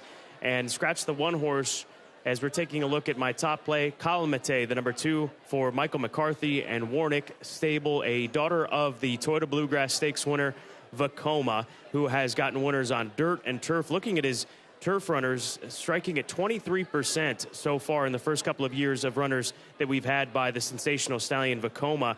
And this is a filly that has improved every step of the way since moving over to the turf course for trainer Mike McCarthy in Southern California at Santa Anita. Her first race on grass was okay. She was a massive price that day, but then she goes from finishing 6th, beaten 7 3/4, to 4th, beaten 3 1/2, then to winning going 1 mile and 1/8. And I think the biggest thing for her was the added distance. She did get some pace to run into. She relaxed off the pace, finished strong in order to pull off that win. That was 2 months ago. So Calamite with Florent Giroux soon to be in the saddle is the direction I'm going, given that she has the grass to work with here today, the turf course, running on the turf course, and the extra distance as she did out on the West Coast. The number 6, Good Temper for trainer Will Walden, 5-2. Winner of her last race by 7 1/4 lengths at Fairgrounds. She was able to break her maiden here at Keeneland in an auction restricted race in the fall of last year. And she had a good winter down at the Fairgrounds, including that victory in which she set a pretty slow bit of fractions in order to go wire to wire. But Joelle Rosario in the saddle, 5-2. We'll see how she handles the added distance. Looks like it shouldn't be a problem based on the way that she's won on the front end, being able to relax in her 2 starts. And the 7-horse Fixin' to Be for Calumet Farm will round out my top 3. Comes out of stakes races in which Nitrogen and Vixen were able to win at Gulfstream, the Ginger Brew, the Swedish Chant. Those are the 2 fillies that finished 1-2 in the Appalachian just a couple of weeks ago here at Keeneland for Mark Casse. So comes out of live races. Her race 3 back, she ran into Good Cheer in the Goldenrod. That was obviously on dirt. Good Cheer is going to be the favorite for the Kentucky Oaks. So she has kept some very stout company. And at 7-2, she could respond to that in a very big way. But the hot favorite is the 4-horse Golden Sunshine. We'll talk more about the Godolphin filly once they get out trackside, as we're just 12 minutes away from post time.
The horses are entering the track for Keeneland's fourth race. The Walmack, an allowance for 3-year-old fillies, a mile and 3/16 over the firm turf, the rail at 0 feet. Double and pick 3 wagering today offered here again in this fourth event. Scratch the 1, Jalila. Number 1 is scratched. Post time, 6 minutes.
Golden Sunshine, the number 4 horse, she opened up at 9-5. She's still the favorite at 2-1. This is a Godolphin filly with a big pedigree, as they all seem to have.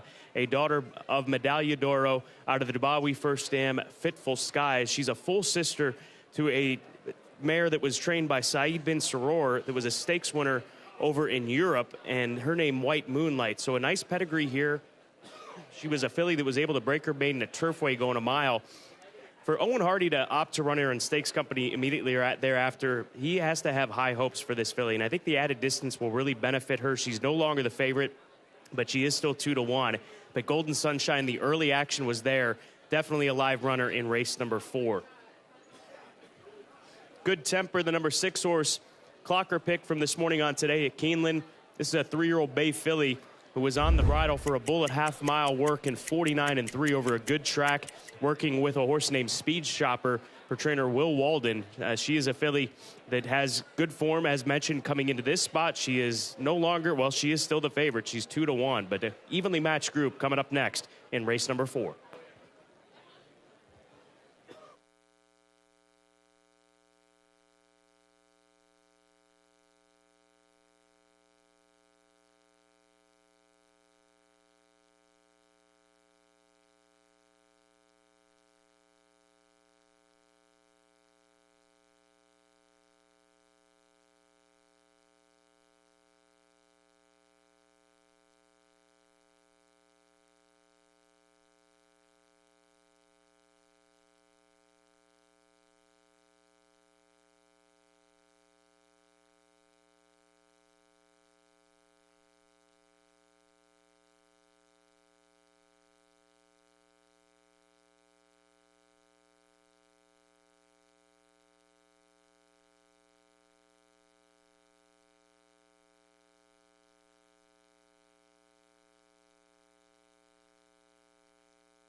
Horses have reached the starting gate for Keeneland's fourth race, the Walmack.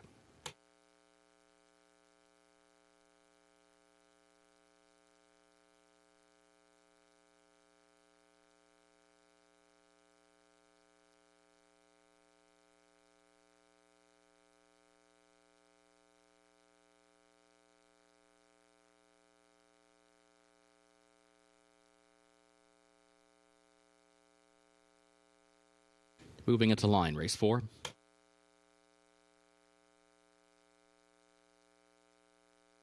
Calmate comes forward.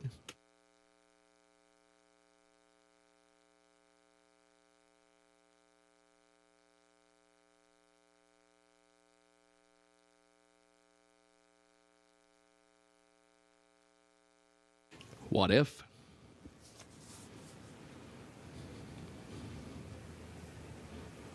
Golden Sunshine.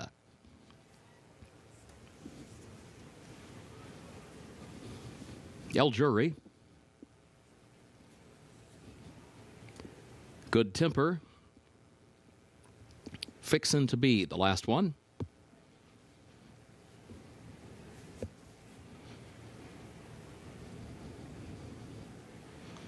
Walks up. Goes in, they're at the post. They're off. There's Golden Sunshine between horses. Calmate is there to the inside, and Good Temper out toward the center of the course is moving by the inside traffic and goes to the lead. Good Temper gets clear with the lead, starts to angle down closer to the rail, stays a lane off the rail as they head under the line for the first time, now shifts again to the left and will be able to hug the rail by the time they get to the first turn with Golden Sunshine in second position. El Jury third up on the outside. Calmate backed away into the fourth position. Fixin' to Be is fifth outside of that one, and What If is last of the six as Good Temper will show the way. Good Temper into the turn, leads it by a length and a half to Golden Sunshine, who's second 3/4 of a length. El Jury was wide around the first turn, moves up into the third position. Fixin' to Be, Calmate back to the inside, gap of 2 to What If. It was 23.79 seconds the time for the opening quarter. Good Temper is the leader. Golden Sunshine, El Jury to the far outside. The top three separated by a length and a half. Calmate is fourth back toward the inside, 2 from the front, flanked there by Fixin' to Be, then a gap of just over 2 more back to What If. The opening half mile, 48.45 seconds. They head off the end of the backstretch with Good Temper the leader.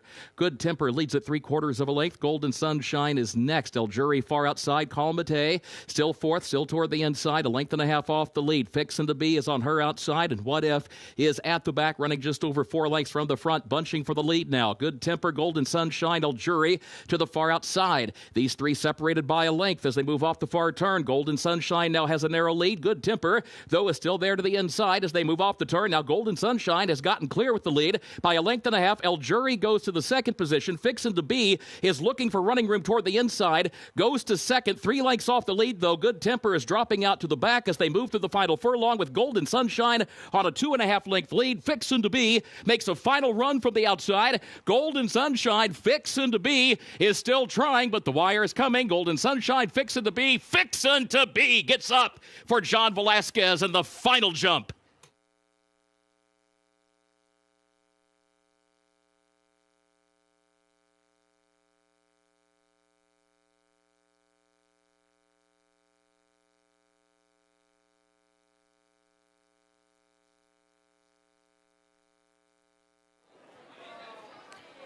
We've had some exciting finishes here on this Saturday afternoon. Another one in race number 4 as Frankie Dettori rode Golden Sunshine brilliantly from start to finish. He asked her at the top of the lane. She opens up, but the 7 Fixin' to Be just kept on coming under Johnny Velasquez for Calumet Farm, who continue to have a great meet here at Keeneland Racecourse. She gets up just in the shadow of the wire. 5-1 is what you get on this daughter of M. Shawish in race number 4.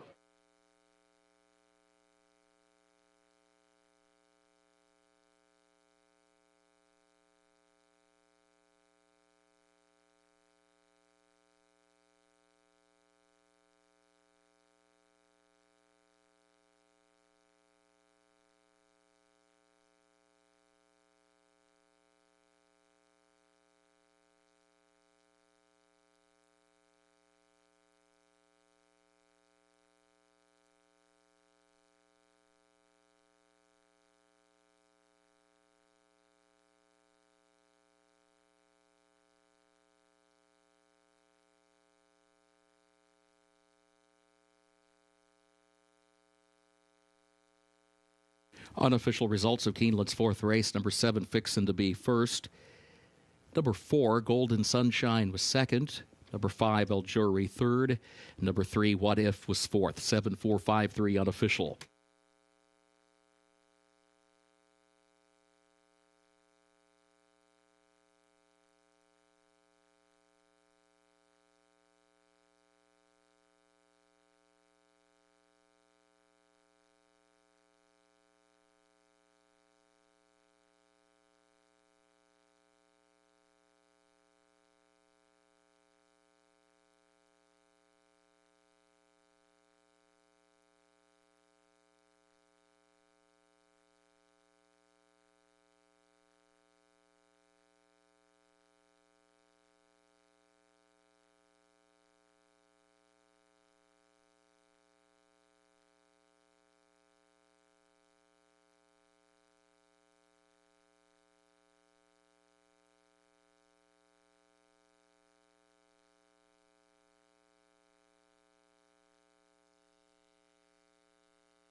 In the winner's circle for Keeneland's fourth race, the Walmack, the unofficial winner, number 7, Fixin' to Be, owned by the Calumet Farm of Brad Kelly, which bred the winner in Kentucky, trained by Rusty Arnold. 2 wins today for John Velasquez. Fixin' to Be, a 3-year-old daughter of M. Shawish, out of Susie B. by English Channel. 1 minute, 56.56 seconds for the mile and 3/16 over the firm turf, and the results are official. 7-4-5-3, the official results.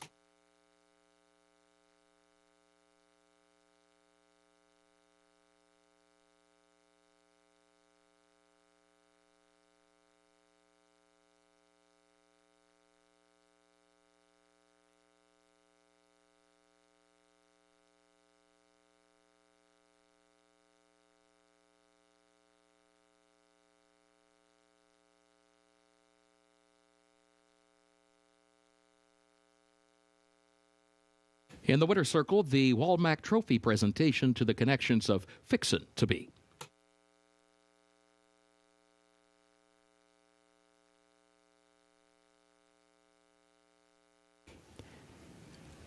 Keeneland's fifth race upcoming. The main track is listed fast. Double and pick 3 wagering offered here. Scratch the 2, Illini. Also scratch number 8, Liam's Journey. Change of equipment for the 5 Blue Angel, blinkers on. 5 Blue Angel, blinkers on today. Jockey for the 9, Chavi, James Graham. Number 9, Chavi, jockey James Graham.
On to race number 5 on this 11 race card here at Keeneland Racecourse. $40,000 claimers, non-motors of 2 lifetime, and they'll be going 6.5 furlongs on the fast main track, on the dirt track here today at Keeneland Racecourse. And without surprise, Top Gun Rocket, even money favorite.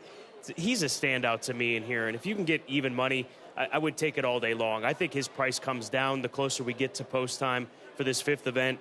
He last time out went a mile on the grass. They gave him a go on the turf course.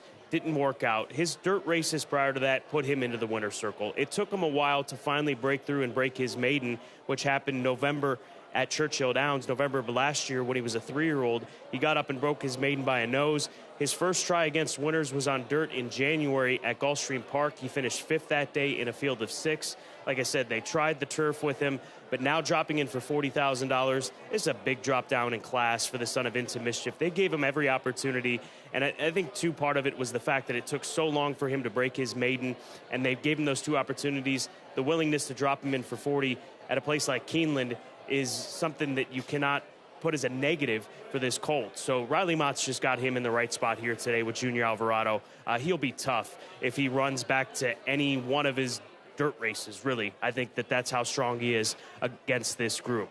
The number 6 horse, Colorado Cruiser, coming into this race off of a 2-month gap between races. He competed up on the synthetic at Turfway Park. He's taking a drop down in class. This is a horse formerly in Southern California. He's been with 3 different trainers. He broke his maiden with Luis Mendez at Santa Anita on opening day of the Santa Anita meets in 2023, and that was when he was a 2-year-old. Luis Mendez is a very good 2-year-old trainer on the West Coast if you watch any of the racing from Santa Anita or Del Mar, but he's just not been able to show that same sort of brilliance. He's not been able to keep up with the competition as they have matured, so he's dropping in class. It's the right spot for him. He should be in for $40,000 here today, but we'll see how things get on for him at odds of 9-2 in race number 5.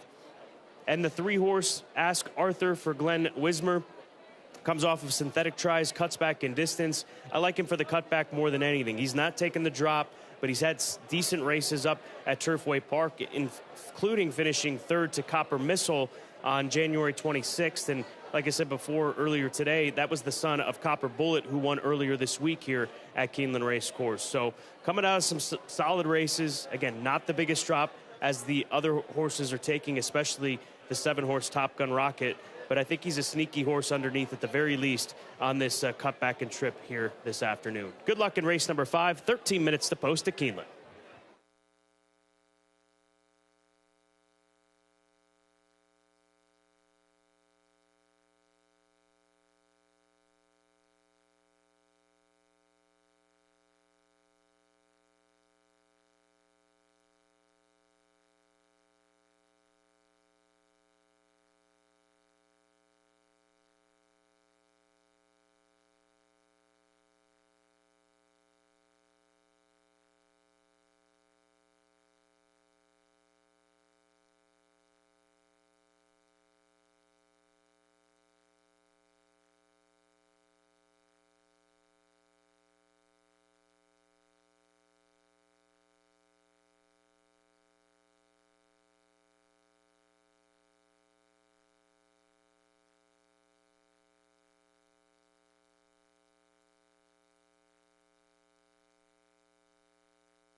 Horses are entering the track for Keeneland's 5th race, a $40,000 claiming price for 3-year-olds and up. 6.5 furlongs over the main track listed fast. Double and pick 3 wagering featured here. Scratch the 2, Illini, and scratch 8, Liam's Journey. Change of equipment today. The 5 Blue Angel blinkers on. Jockey for the 9, Chavi, will be James Graham. Post time 6 minutes.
Here's Teen Idol, the number 4 horse. He is a middle-priced horse at odds of 12-1 for trainer Jesus Esquivel and TEC Racing of Elliott Logan. Had a good meet here at Keeneland Racecourse, TEC Racing, and this is a colt that has shown that sprinting is his game. Now, it's a matter of them setting it up for him because he's a horse that will be coming from off the pace and rallying. Now, he's going to have to step up and run the biggest race of his career in order to beat the number 7 horse Top Gun Rocket, in my opinion. But if you're looking for options underneath, Teen Idol, Machado, Esquivel, Elliott Logan's TEC Racing, he could be one to consider as he remains at the sprint distance. Tom Leach, he struck with a big price winner yesterday with his long shot pick of the day. This is his opportunity to do it again in race number 5. Zavi with Jimmy Graham in the saddle. Rider change to Jimmy Graham. Ralph Martinez conditions this colt. Ships him in from Fairmount Park. He's been training up in Illinois to come up here to Keeneland Racecourse to find himself in this tough spot. But trainers that are willing to do this, to me, with intention, you've got to respect them or consider them because they could have stayed home or found easier options anywhere else, but they show up here at Keeneland. He comes off of his maiden win, must be doing well to justify the ship into Keeneland Racecourse. Good luck to Tom Leach in his long shot pick of the day, and if you'd like to follow him, here's your opportunity. Zavi, the number 9, 15-1. Good luck in race number 5, 4 minutes to post.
Horses have reached the starting gate for Keeneland's 5th race.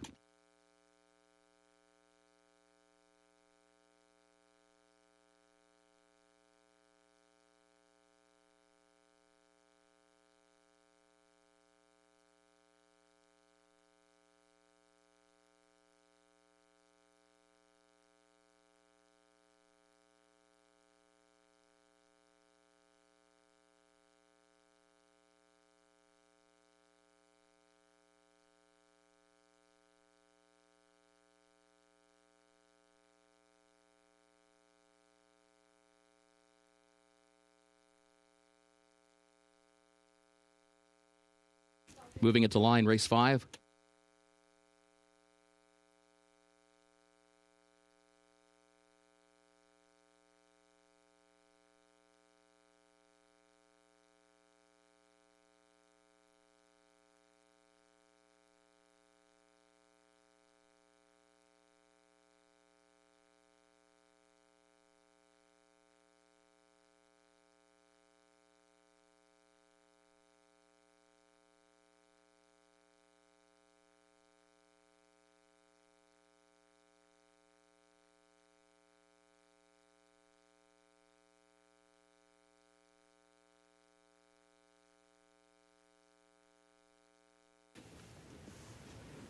Teen Idol comes forward along with Chavi. Blue Angel.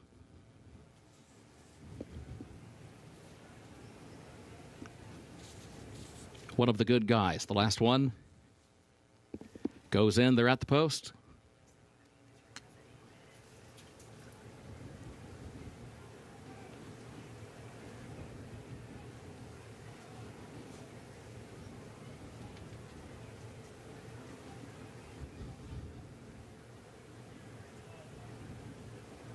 And they're off. One of the good guys, and Chavi worked alertly from the outside, and Chavi is going to come forward for the early lead. Starts to slide down next to the rail. Colorado Cruiser is right there to the inside, though. Awkward move for Diomedes, who had to check back off of some traffic and drops out to the back of the pack. Now, Top Gun Rocket is going to move up with Colorado Cruiser as they go second and third, respectively, and start to work up toward the outside of Chavi, who's against the rail with the lead. Teen Idol is going to be wide to the far turn in 4th. One of the good guys is in 5th. Ask Arthur is 6th. Blue Angel is in 7th position, and Diomedes is last of the 8. It was 23.18 seconds the time for the opening quarter. Chavi is the leader by a length. Top Gun Rocket between horses, second by just ahead. Teen Idol is trying to move up as they round the far turn from 3rd to 2nd to challenge for the lead, and Teen Idol far outside puts ahead in front. Top Gun Rocket is still there, but second between horses. Chavi is now 3rd down toward the inside. Teen Idol has the lead, has it by a length and a half now, coming toward the 8th pole. Top Gun Rocket is working up toward the inside, though, and now Top Gun Rocket kicks in for the lead and comes up the rail. Top Gun Rocket has the lead by a length, by 2, by 3, and draws clear of Teen Idol past the 16th pole. Top Gun Rocket, Junior Alvarado aboard for the victory. Teen Idol was home second, Chavi was 3rd, and Colorado Cruiser finished 4th.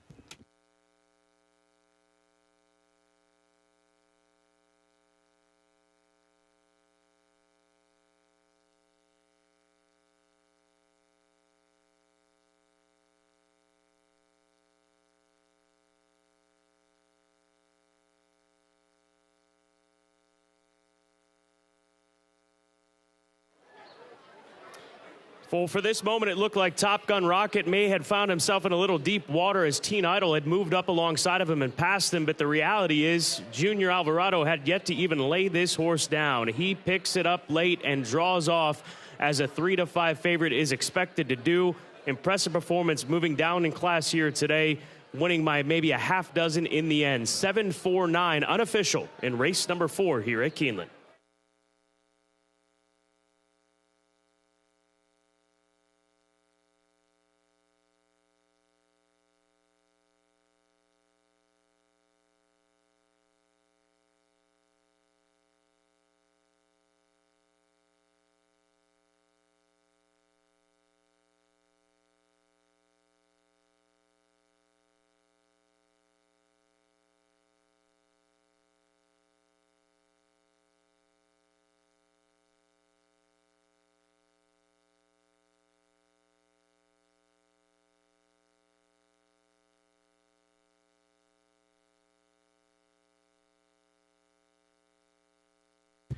Unofficial results of Keeneland's fifth race. Number 7, Top Gun Rocket, was first. Number 4, Teen Idol, was second. Number 9, Chavi, was third. Number 6, Colorado Cruiser, was fourth. 7496 unofficial.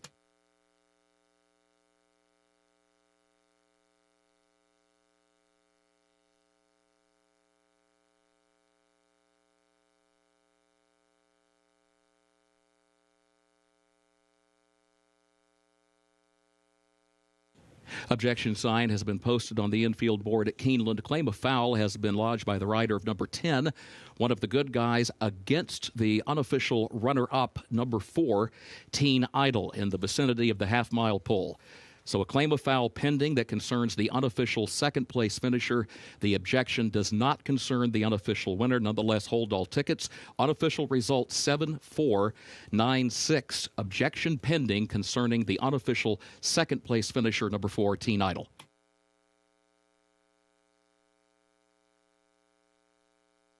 On the video boards, the split screen with the program feed to the left and the head-on view to the right. Hold all tickets.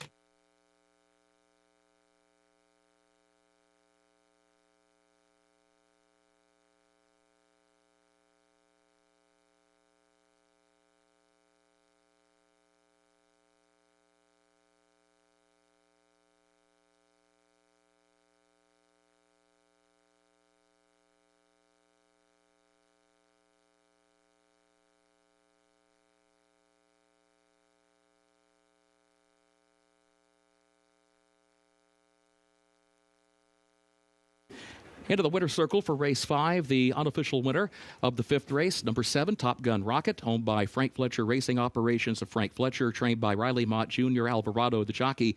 Top Gun Rocket, 4-year-old son of Into Mischief out of Rocket 21 by Indian Charlie, bred in Kentucky by Frank Fletcher, 118.14. The running time for the 6.5 furlongs over the fast main track. Objection still pending concerning the unofficial second-place finisher. Hold all tickets.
Keeneland welcomes the Ed Brown Society to the winner's circle for the third annual Ed Brown Race Day at Keeneland.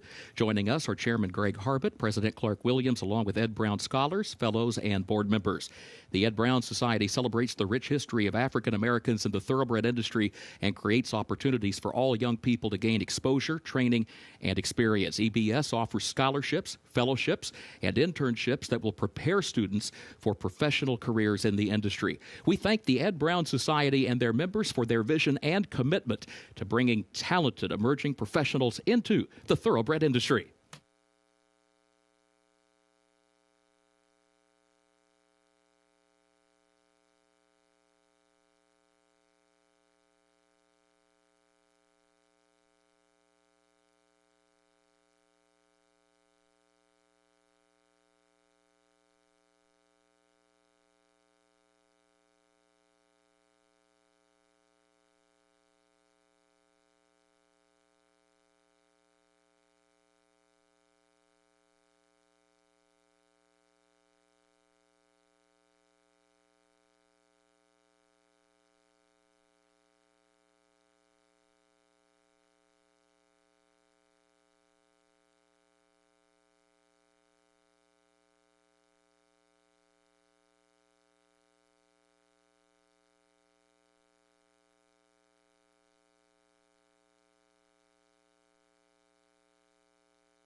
No change. The result will stand as is, 7496. That result will stand.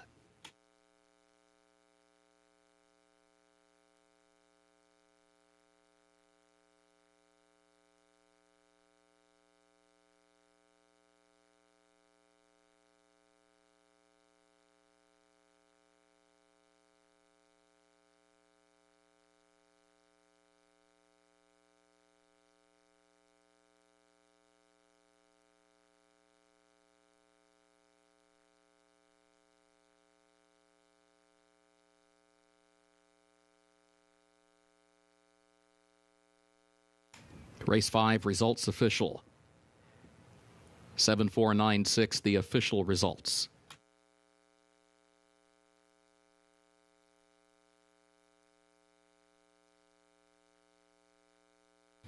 Keeneland 6th race upcoming. Main track is fast. The turf is firm today. The rail at 0 feet on the turf course. Race 6 will start the pick 6 with that $82,000 carryover. Double and pick 3 wagering also offered here.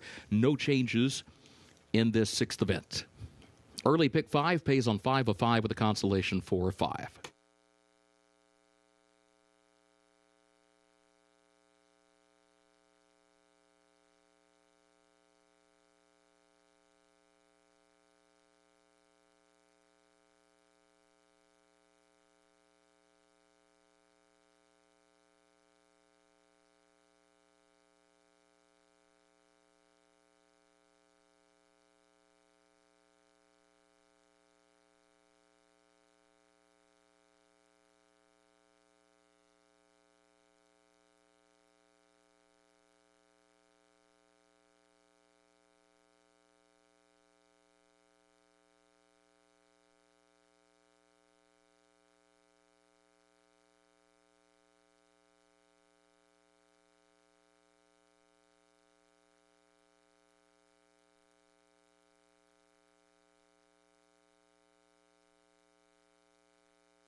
Race 6 is up next, 18 minutes away from this Pick 6 carryover. We had some huge prices in the Pick 6 yesterday, leading to that carryover of $82,000 today. And it does kick off here in the 6th race. We'll talk about this race, though. The 4-2 Eagles River is going to be my top selection here for trainer Mike Maker. Comes out of a 4th place finish last time out at Colonial, but he was against the track that day. It was kind of one of those days, or really the entire week, where Colonial Downs obviously hosted the Virginia Derby this year, but you really wanted to be on the lead on that main track. And this horse would kind of just stalk the pace that day. But prior to that, I think, sprinting, going those sprint distances, he was okay, and he was going against tough competition in those races. I don't even know that his best races have come on a wet track. So it's been quite some time that he has been able to sprint on a fast main track. And the last time that happened was actually at Churchill Downs going 7/8, and it was one of his best races that we've seen in recent times. So I think this is really the best move for 2 Eagles River. He will be the top selection for me. The number 2, Cat on Time, does take a drop in class, and I think that certainly will help this horse. He ran a huge race at the fairgrounds late last year in December, 102 Beyer speed figure for that 13-length romp. Out of that, he finished second to Hall of Fame, who ran in the New Orleans Classic and in fact did beat Sierra Leone in that particular race. So even though this horse has gone against Claiming Company and maybe Allowance Company, those races have come up extremely tough. My only concern with him on the turn back and distance is his lack of overall speed. He doesn't seem to possess much speed at all, so that's the biggest thing that he will have to overcome. The number 3, Honky Tonk Highway, is the second choice for me. He comes out of third choice, I should say. Comes out of a turf sprint last time out, but he did find the winner's circle 2 starts back when he sprinted on the main track at the fairgrounds. This is definitely what he wants to do. When you look at this field, there are some horses, you might question the class, you might question the distance, but I think everything kind of works for this horse. He is your current 2-1 favorite. He's very lightly raced this year. He's only, obviously, or the past couple of years, I should say, 4 races last year, and obviously just 1 race this year back in March at the fairgrounds. But he is fast, and I think he could use that speed to his advantage. Looking at some of the other horses in this field, just doesn't seem like there's much pace signed on whatsoever. So he could have the pace edge here in race number 6, the 3 Honky Tonk Highway. 16 minutes away from race number 6. We'll take a closer look at these horses and report trackside in a minute. Just a reminder, this race does kick off the Pick 6, that pool, $324,000 and growing. Best of luck if you are wagering.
Horses are entering the track for Keeneland's 6th race, claiming race 4-year-olds and up. The price $62,500, 6.5 furlongs over the fast main track. Double and pick 3 wagering started the pick 6 with that $82,000 carryover.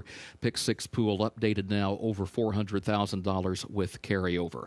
Main track is fast and the turf is listed firm rail at 0 feet today. No changes in race 6. Post time 7 minutes.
Horses on the track to kick off the pick 6 sequence, and race number 6 is next. And I wanted to talk about 2 horses that I thought looked really well in the paddock. The 4-2 Eagles River being one of them. I mentioned this horse stretched out to the mile last time out at Colonial Downs, I should say, and couldn't make the lead that day. Kind of chased slow fractions. Now cuts back in distance. I know his races haven't looked great on paper, but those have also been over wet tracks. I don't think that he necessarily likes that track. He comes back to a fast main track today. He just looked really good in the flesh, maintaining good weight. Looks like a very happy, healthy horse there out on the track. And then the 6, Gilcrease. Now, I didn't really know what to do with this horse because he kind of looks like he's lost interest in his past several starts. They haven't been easy races over the course of the winter, especially last time out at the fairgrounds. Maybe he'll be better coming back to a fast main track. Maybe the blinkers on will help him. I don't know, but he did look really good in the paddock. It made me think, well, maybe this horse does wake up today after being freshened since the beginning of January. I kind of put his past performances aside and just looked at this horse in the flesh, and he did make a beautiful appearance for trainer Al Staub. We'll see how it all shakes out as we are 5 minutes away. Get your wagers in as the pick 6 pool with the carryover $453,000 and growing. Good luck.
Your attention, please. A late scratch number 3, Honky Tonk Highway. Late scratch in Keeneland's 6th race, scratch number 3, Honky Tonk Highway. As a result, that will cancel the superfecta on race 6, so superfecta wagers on this 6th race will be refunded. We lose the superfecta. Superfecta wagers that already had been placed on race 6 will be refunded. Scratch number 3, Honky Tonk Highway. Windows remain open.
Horses have reached the starting gate for Keeneland's 6th race.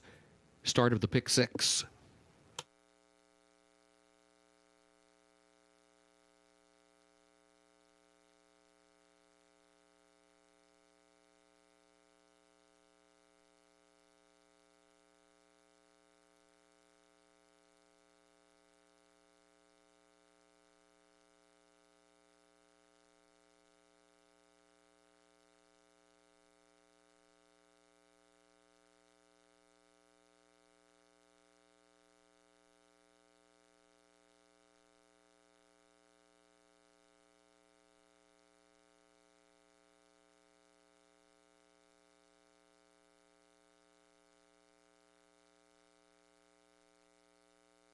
Moving into line, race 6.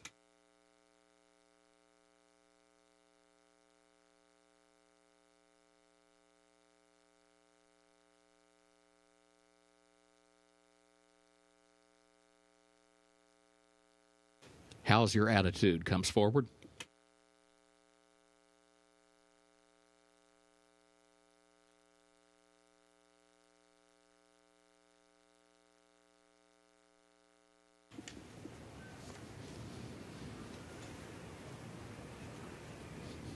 Cat on Time.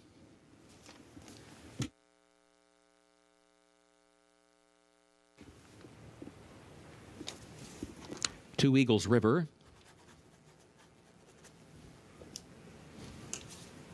Lugan Knight. Last one, Gilcrease.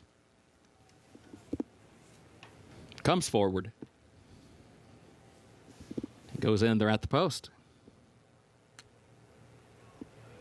And they're off. There goes Lugan Knight. How's Your Attitude? How's Your Attitude to the inside? Lugan Knight right there. Gilcrease up close in the opening strides. Moves out in the center of the racetrack. Gilcrease far outside. Lugan Knight between horses. How's Your Attitude down to the inside. Cat on Time is 4th, right in behind that front trio. And then Two Eagles River is at the back as they head for the far turn. How's Your Attitude to the inside? Gilcrease far outside. That's the battle for the lead. They're separated by a half length. Lugan Knight backs away a bit in 3rd, a length off the front pair now. Cat on Time looks for running room down to the inside. And Two Eagles River last, but right there with the rest. 22.91 seconds was the time for the opening quarter. How's Your Attitude? Lugan Knight. Gilcrease on the far outside is still in 3rd. Cat on Time is still hugging the rail in 4th, 2 lengths off the lead. And Two Eagles River has to go wide from last. Nearly 5 from the front, just a quarter mile to go here. They turn for home. Here's Lugan Knight alongside of How's Your Attitude. Now Cat on Time along with Two Eagles River, both working out in the center of the racetrack. Cat on Time pokes ahead in front, moving by the 8th pole. Two Eagles River tries to go with that one, but is losing ground in the final furlong to the new leader. 16th pole, Cat on Time, drawing clear for the win here under Jose Ortiz. It is Cat on Time. After that, it was Two Eagles River and Lugan Knight, followed by How's Your Attitude in fourth, and Gilcrease was fifth.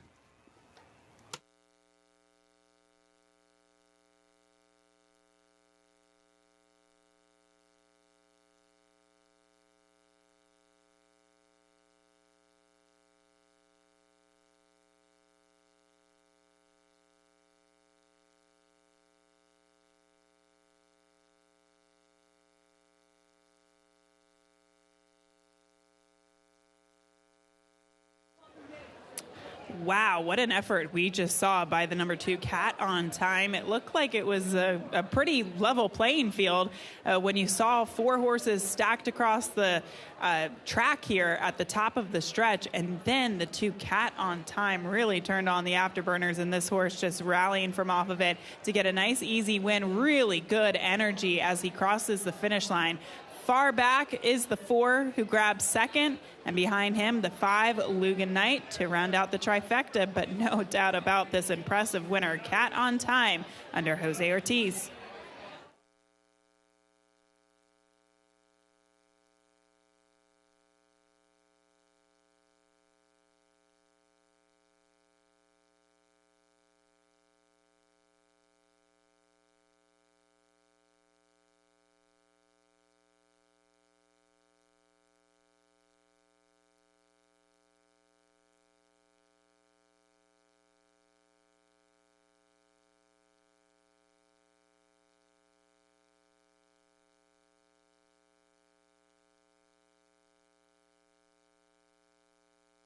Unofficial results of Keeneland's 6th race. Number 2, Cat on Time, was first.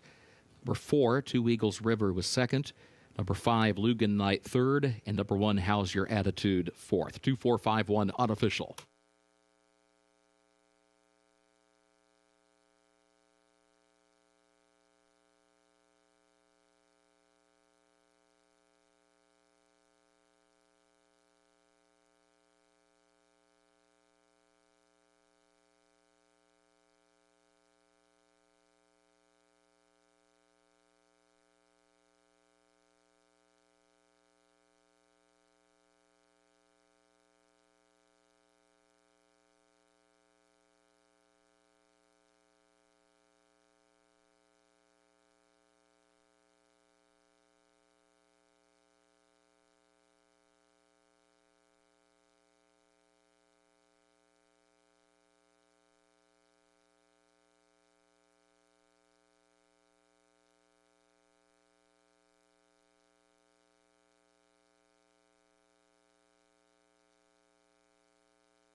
In the winner's circle for Keeneland's 6th race, the unofficial winner, number 2, Cat on Time, owned by Robert Prue and David Jacobson, trained by David Jacobson. Jose Ortiz, the winning jockey. 2 wins today for owner Robert Prue and 2 wins today for trainer David Jacobson.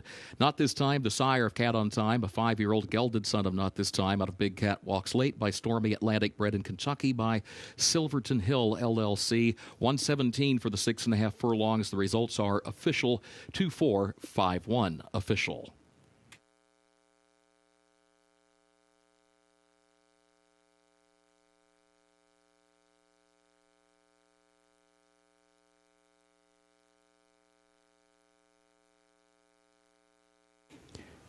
Keeneland 7th race upcoming, double and pick 3 wagering, start of the late pick 5 and also start of the Keeneland Turf pick 3.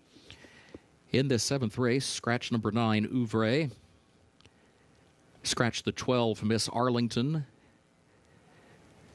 And scratch the 14, Jill Jitterbug.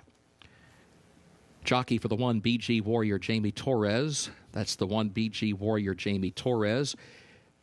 13, Moonlit Lady draws into the race, jockey as programmed. 15, Run for the Hills draws into the race, contrary to the program, the jockey Gerardo Corrales. Turf is firm, rail at 0 feet.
Race number 7 is coming up next. This race does kick off the late pick 5 and the Keeneland Turf pick 3. That $3 base wager. 7, 9, and 11 are the races involved in the Keeneland Turf pick 3 today. We'll talk about that in a little bit. I sent in a ticket for that, but this race is a nice allowance race, 5.5 furlongs over the firm listed turf course. The top selection for me is going to be the number 7 Pipsy for trainer Will Walden. I thought she was up against it a little bit last time out, running in the grade 2 Franklin Simpson here. She actually showed speed against that group. She had a bad post that day all the way to the outside. She chased fast fractions and wound up finishing 7th in the field of 12. We saw Future Is Now. She came back off the layoff earlier this week with for trainer Mike Trombetta to get the win. So I think, definitely good running lines for the 7 Pipsy. I guess the only concern is, what does she want to do at the end of the day? Does she want to sprint? Does she want to go a little bit longer? Her race at Kentucky Down in the Music City was so good, and sometimes we see 6.5 furlongs translate a little bit kinder to, say, a mile or somewhere in between that. So I guess that's the question, but I think she is incredibly talented, and I'm looking forward to having her back here in action. The number 3, Cloud Walker, supposedly has been training and working well. She comes out of a race against Stakes Company last time out at Turfway, but I think that was kind of a means to an end. They brought her back off the layoff for that race, and obviously she finds herself against Stakes Company here today. Her race at Keeneland against Allowance Company last fall was very good. In that race, she beat a horse by the name of Moonlit Lady. She closed in that race to get the win, and the Brendan Walsh barn is just doing phenomenally well. Obviously, yesterday with the last 2 races on the card, including taking down the Double Dog Dare with the 37-1 winner in Jin Jin. And then finally, the number 4, Band on a Run, will be the 3rd pick for me. I think some of those races down at Gulfstream actually came up pretty sneaky tough. Epona's Hope, she lost to a couple of times down there over the course of the winter. Her race in the Captiva Island, though, was good. She managed to show speed and just kept on going. I think we'll see a little bit more versatility from her now, stretching out to the 5.5 furlongs, and she just kind of strikes me as a type of mare that will take a liking to the turf course here at Keeneland, especially considering that it's listed firm. Obviously, if she had run a little bit earlier in the meet and we had a little cut in it, I don't know that she would take to it, but I think she'll be just fine here. Christophe Clement, very, very good at conditioning turf sprinters, this 5-year-old mare. It's going to be the 3rd selection for me. Band on a Run, 7, 3, 4 across the board for me. As we take a look at the Keeneland Turf pick 3, so obviously I'm going to be using my top 3 selections to kick things off. It does not get any easier, though. Race 7 starts it off. Then we go all the way to race number 9. That's one of the featured races, the Visit Lex Elkhorn today at 1.5 miles. I have a strong opinion on Rebel Red. I think he's a horse that's going to benefit from the added distance. He's never been 1.5 miles before, but I think he can get it today. The 5 Utah Beach is my long shot play in there for Ignacio Correas. He's gone against some good competition, and in fact, I thought his race going 2 miles down at Gulfstream over the winter was very good. Some of his best races have come here at Keeneland. In fact, he lost just a couple of lengths in the Grade 3 Sycamore, and he was an allowance winner going 1.5 miles here at Keeneland back last spring.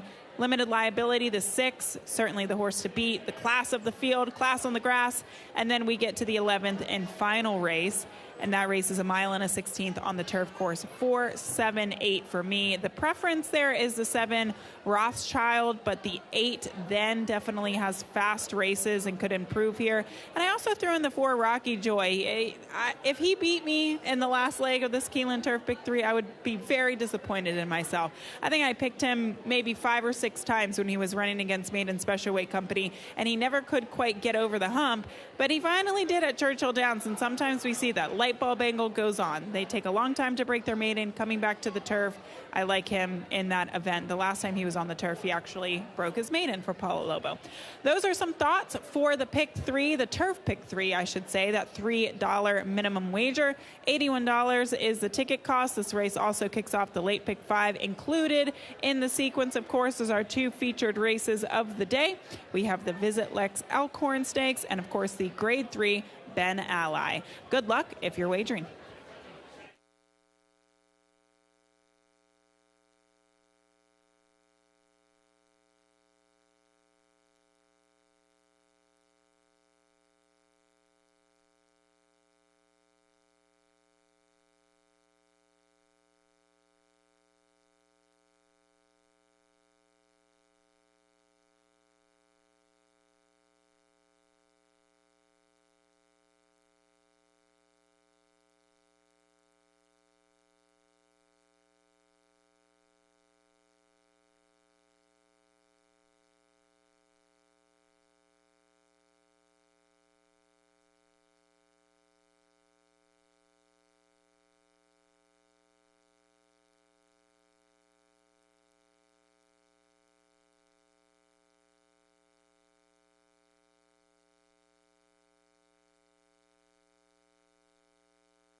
Horses are entering the track for Keeneland's 7th race, the Stone Farm, and allowance for fillies and mares age 4 and up. 5.5 furlongs over the firm turf, rail at 0 feet today. Double and pick 3 wagering start of the late pick 5, start of the Keeneland turf pick 3 as well. Scratch the 9 Ouvre, also scratch the 12 Miss Arlington, and scratch 14 Chill Jitterbug. Jockey for the 1 BG Warrior will be Jamie Torres. 13 Moonlit Lady draws in, jockey as programmed. 15 Run for the Hills draws in. Contrary to the program, though, the jockey Gerardo Corrales. Post time 6 minutes.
Man, this is a loaded field today. I thought I had a good grasp on this race, and maybe I do. The 7 Pipsy, 9 to 5 is a short price on a horse like this, but once I looked at some of these horses in the paddock, I think I got even more confused. The 1 BG Warrior really looked good in the paddock. She was dappled. She looked incredibly fit. I think she's done well over the course of the winter at Turfway Park. And when you start to pick apart her form, she definitely has some interesting races. She's very quick.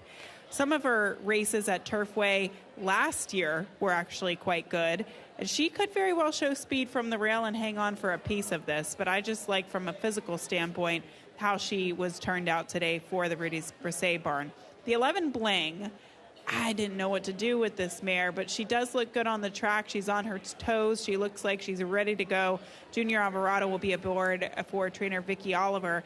And she has had moments in the past where those races would be competitive against this group. She's 15 to 1. I believe you'll get every bit of that. And maybe her best days are behind her, but she really was on the bridle today, and I like to see that with this 5-year-old mare. And then finally, don't forget about the 13 Moonlit Lady that draws into this race. Mike Maker sends her out with Juan Machado. She showed a ton of speed last time out at Turfway Park. If you look at her back races, at one point in time, she almost beat Cloud Walker. Cloud Walker is in this race. She's 3 to 1, and this filly is 38-1. That's crazy discrepancy in odds. She lost by a neck to Cloud Walker when she faced her here at Keeneland on the 4th of October. So definitely look at your past performances and see that not much separated them on the line when they met up, and now you're getting crazy difference in odds, almost 40-1 versus 3-1. She looks sharp for trainer Mike Maker. Post position obviously isn't ideal. There's a lot of pace to the inside, but at least she has speed to hopefully clear some of those runners towards her inside. This is a competitive group and a tough way to kick off that pick 5. We are 2 minutes away from race number 7. This race, of course, does also kick off that Keeneland Turf pick 3. Good luck.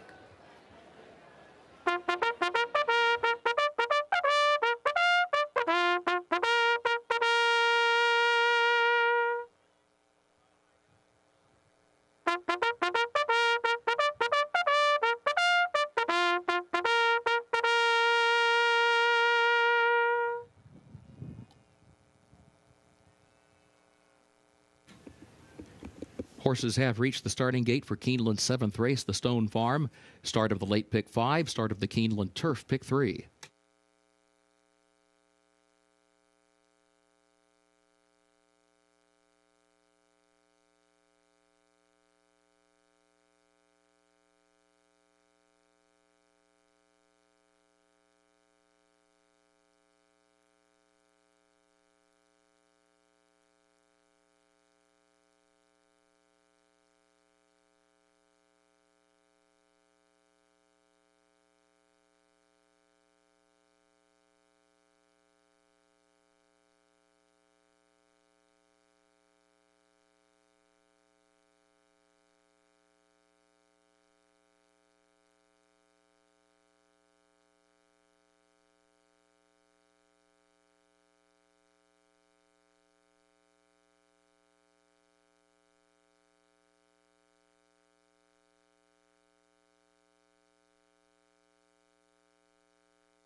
Moving into line, race 7.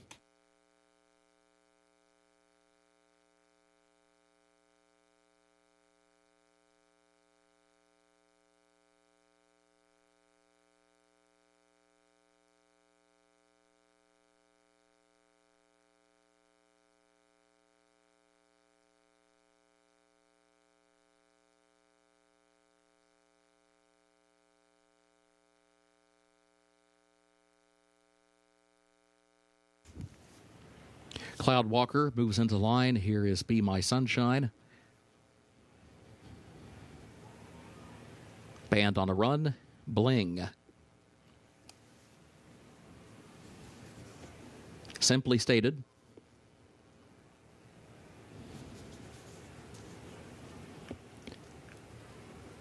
Girl of My Dreams, Moonlit Lady. Run for the Hills, last one comes forward. Goes in, they're at the post. And they're off. Julia's Dream and Pipsy have early speed. Moonlit Lady joins them to the far outside. Dancing Duchess comes away in 4th. Girl of My Dreams is in 5th. Bling is going to be wide in 6th. BG Warrior is in 7th. And then Band on a Run moves up 1 spot from 8th. Run for the Hills is 9th. Simply Stated is 10th. Cloud Walker is 11th. And Be My Sunshine is last of the 12 as they head on to the far turn. Moonlit Lady, the leader, 21.52 seconds the time for the opening quarter. Now, Moonlit Lady's against the rail around the far turn with the lead, 1.5 lengths. Pipsy goes second, 1.5 lengths. Julia's Dream is third by just a neck and is joined by Dancing Duchess to the inside. Girl of My Dreams, Bling, goes out to the center of the course, 7 lengths off the lead. They turn for home. Moonlit Lady is the leader. Pipsy is taking aim, but still second. Bling is in third, and then Band on a Run 4th toward the inside. Simply Stated far outside. Here's Pipsy for the lead. Pipsy in the final furlong strikes the front. Bling is running on from second, but there's a widening 2-length gap between them, and Pipsy wins it for Joel Rosario. It was Bling across the wire in second, then close for third. Simply Stated or Dancing Duchess.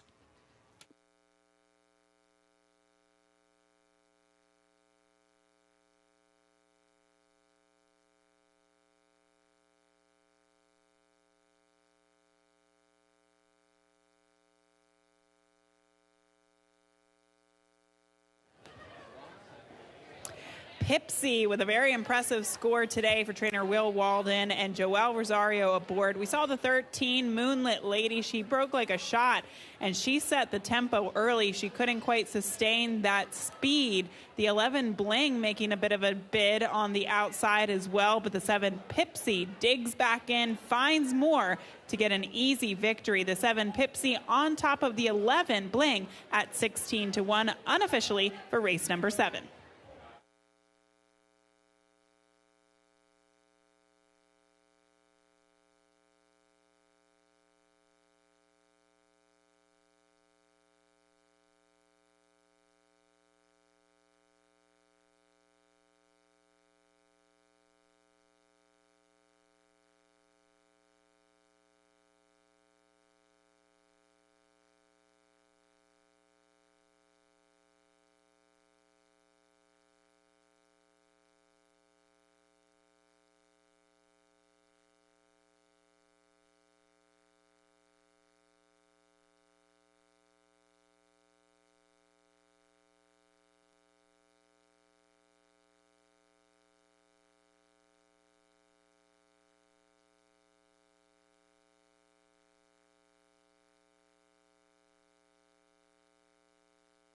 Unofficial results of Keeneland's 7th race. Number 7 Pipsy was first.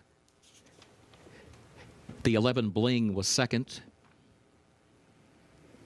Number 5 Simply Stated was third. The 2 Dancing Duchess fourth. 7-11-5-2 unofficial.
Seventh race results official. 7-11-5-2, the official results.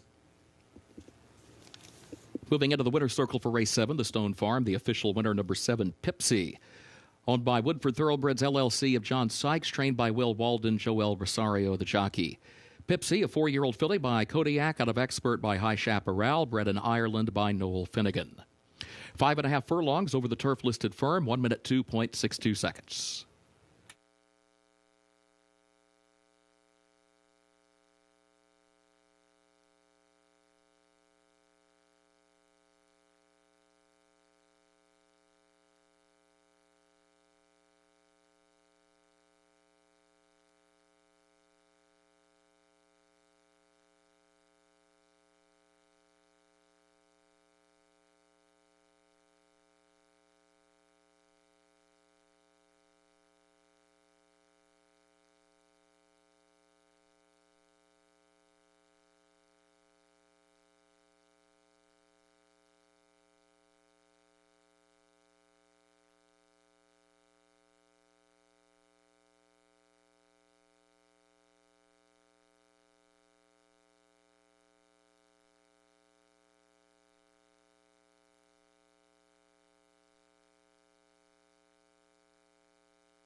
In the winner's circle, the Stone Farm trophy presentation to the connections of Pipsy.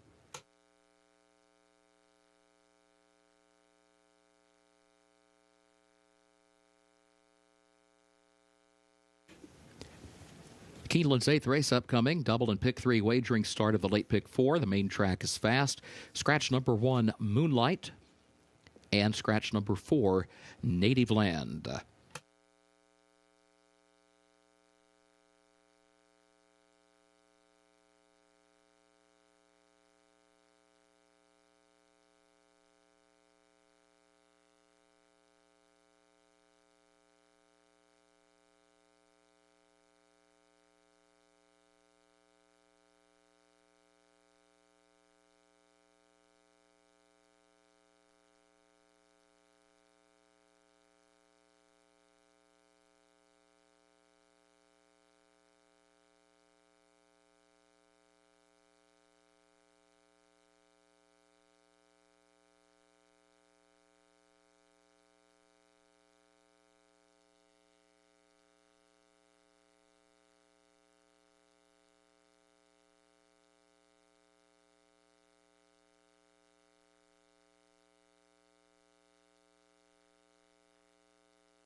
Race 8 is up next, 16 minutes to post. A mile and an eighth on the main track for this two other than allowance optional claiming event. And we have a heavy favorite here. It's the 5, Just a Touch. We'll get to him in a minute, but I did go against him slightly. I definitely think he's the horse to beat, but the 9, Skinner, also really intrigues me. This is a horse that came into the barn of Cherie DeVaux 2 starts back in the Grade 3 Louisiana. I actually thought he ran a pretty good race in that event, especially in hindsight when you consider the fact that Hit Show went to Dubai and won the Dubai World Cup out of that race.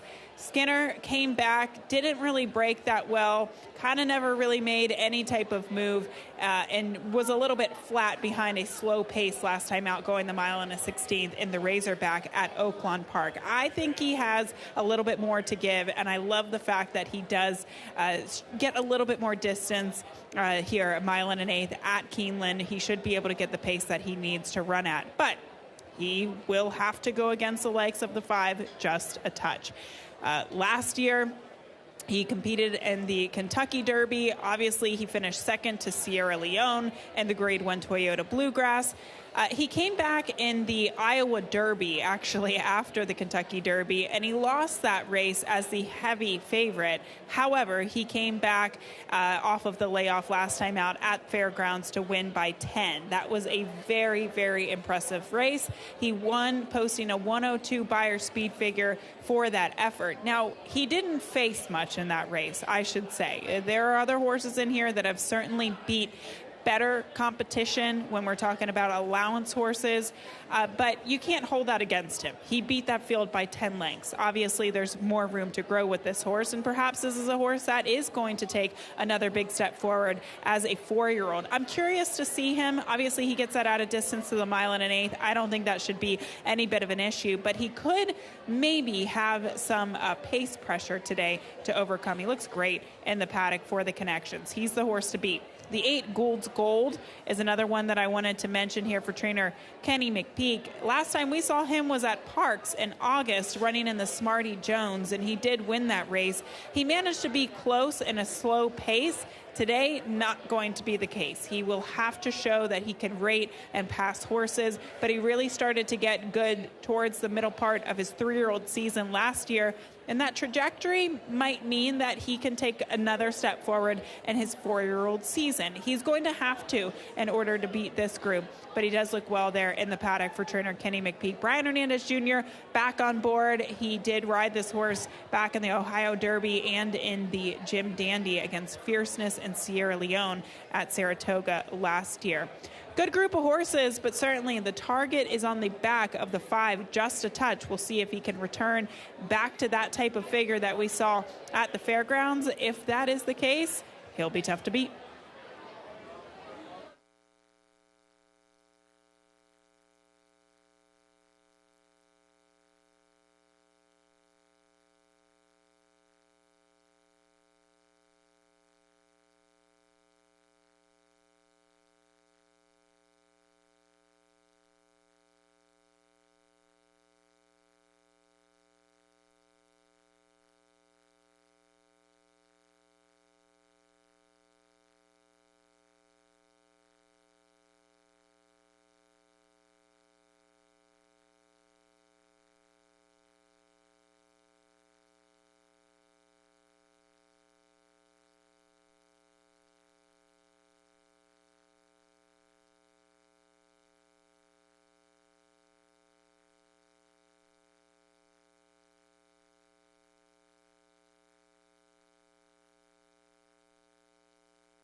Horses are entering the track for Keeneland's 8th race, the Mulholland Springs allowance optional claiming race for a price of $80,000. 4-year-olds and up, 1 mile and an eighth over the fast main track. Double and pick 3 wagering start of the late pick 4. Scratch the 1 Moonlight and scratch the 4 Native Land. Main track is fast, turf is firm. Post time at 6 minutes.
Horses are warming up for race number 8, and we have a heavy favorite to deal with. I'll talk more about him in a minute, but just wanted to throw out some other prices. The 3 Spencer's Boy Luna.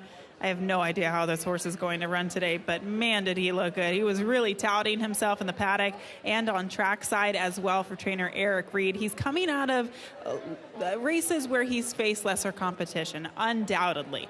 But he is a 5-year-old horse that continues to improve, and he has won 5 out of 13 starts. Maybe he's a horse that could shock the world and at least hit the board at a big price.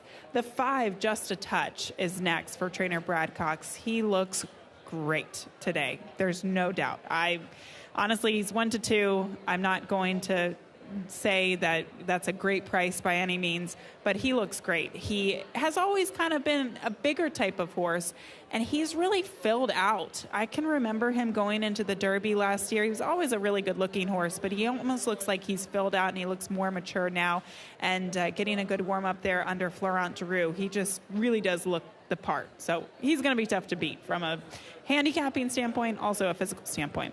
The 6 Stretch Ride, I was pleasantly surprised by this horse out on the track here for trainer Dale Romans, who has started the meet off really well. He had a strong meet down in Florida. And this horse, he's gone against some good ones. Most Wanted, Woodcourt, Star of Wonder 2 starts back. So the class lines have been there. Sometimes I feel like he's a little bit one-paced. So I wonder at this distance of 1 mile and an eighth if they can get a little aggressive. And I'm not saying he's going to be able to out-sprint a horse like the 5 Just a Touch. But maybe he can get aggressive and kind of find himself with a forward trip and go on from there. I liked how he looked, though, in the paddock. And then finally, the number 9 Skinner sends Cherie DeVoe sends this horse out. This is the 3rd time that he has exited the barn of Cherie DeVoe. And I just wanted to kind of mention this horse because he was one of the Clocker Report picks on today at Keeneland. His last couple of works have been impressive, most notably his last workout coming into today's effort. And I kind of like the fact that he shipped up here from the fairgrounds and has those final 2 works over the course here at Keeneland for Cherie DeVoe. We'll see what he can do. He's 7-2 right now. He's your second choice in the wagering, as your heavy favorite is the 5 Just a Touch at 1-2.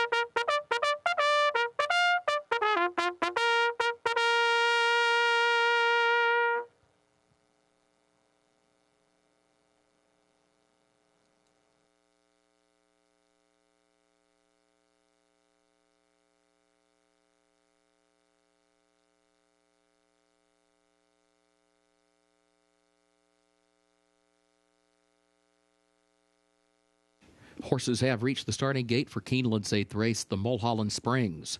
Start of the late pick 4.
Moving into line, race 8.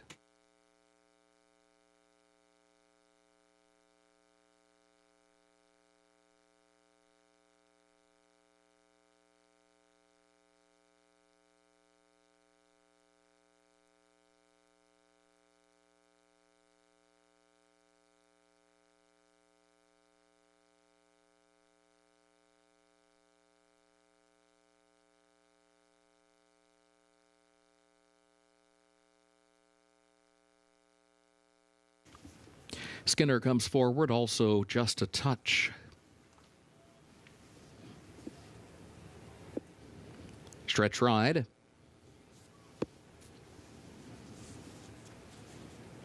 Passing game, the last one. Goes in, they're at the post. And they're off. Here's Gould's Gold from the outside, just a touch from the inside. Just a touch will have the lead from Gould's Gold. And then Skinner, passing game, extreme outside as they head for the first turn. Just a touch, the early leader.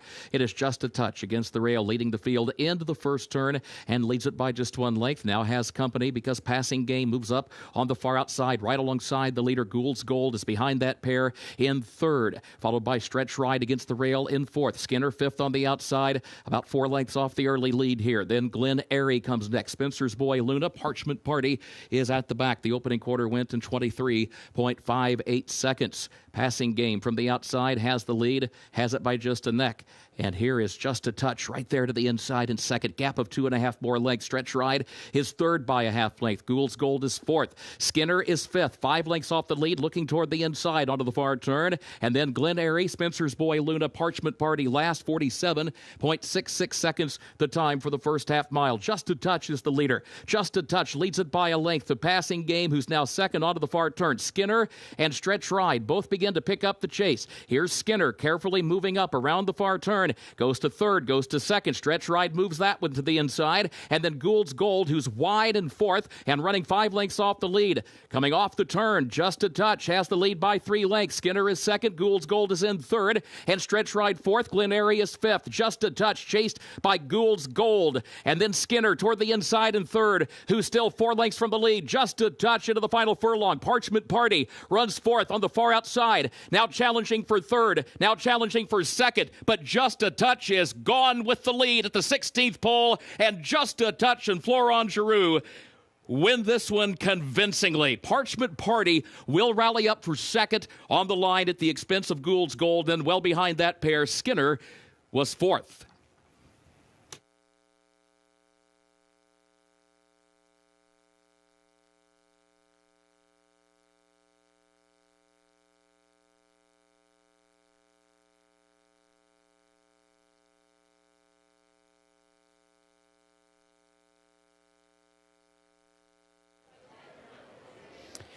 Wow, what an effort we just saw here from Just a Touch. This horse took pressure from the 10 throughout. In fact, one point had to kind of ease on behind the 10, and then Just a Touch took another hold of the bridle and kind of drifted up to the lead under jockey Florent Giroux. Man, was this horse impressive. They did go quickly throughout, and a decent final time as well. Florent Giroux just wrapping up as they cross the finish line. It's a far way back to whoever finishes second. This was impressive by Just a Touch. Gets the win at 2-5.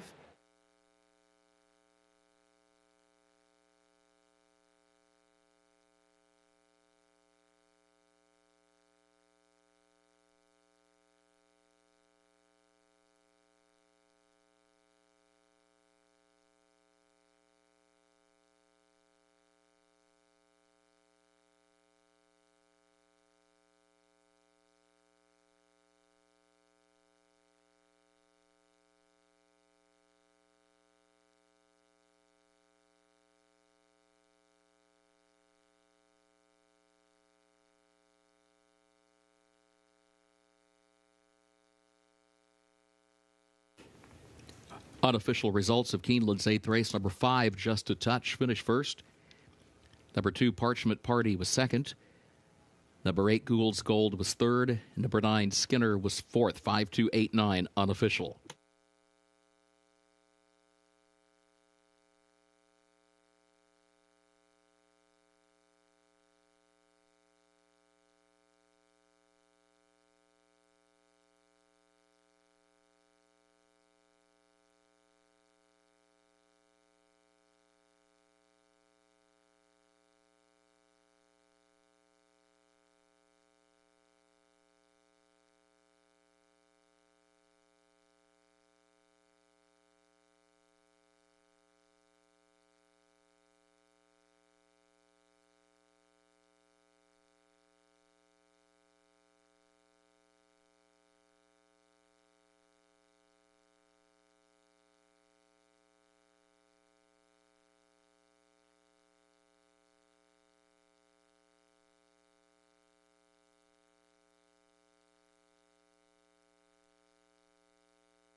Moving into the winner's circle for Keeneland's 8th race, the Mulholland Springs, the unofficial winner, number 5, Just a Touch, owned by Qatar Racing LLC of Sheikh Fahad El Thani, owned by Resolute Racing of John Stewart, owned also by Mark DeTample. Brad Cox is the trainer, and Florent Giroux, the winning jockey. Just a Touch, 4-year-old son of Justify, out of Touching Beauty by Tappet, bred in Kentucky by Don Alberto Corporation. Mile and an eighth over the fast main track, 1 minute 50.34 seconds. The results are official for race 8, 5-2-8-9 official.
In the winner's circle, the Mulholland Springs Trophy presentation to the connections of Just a Touch.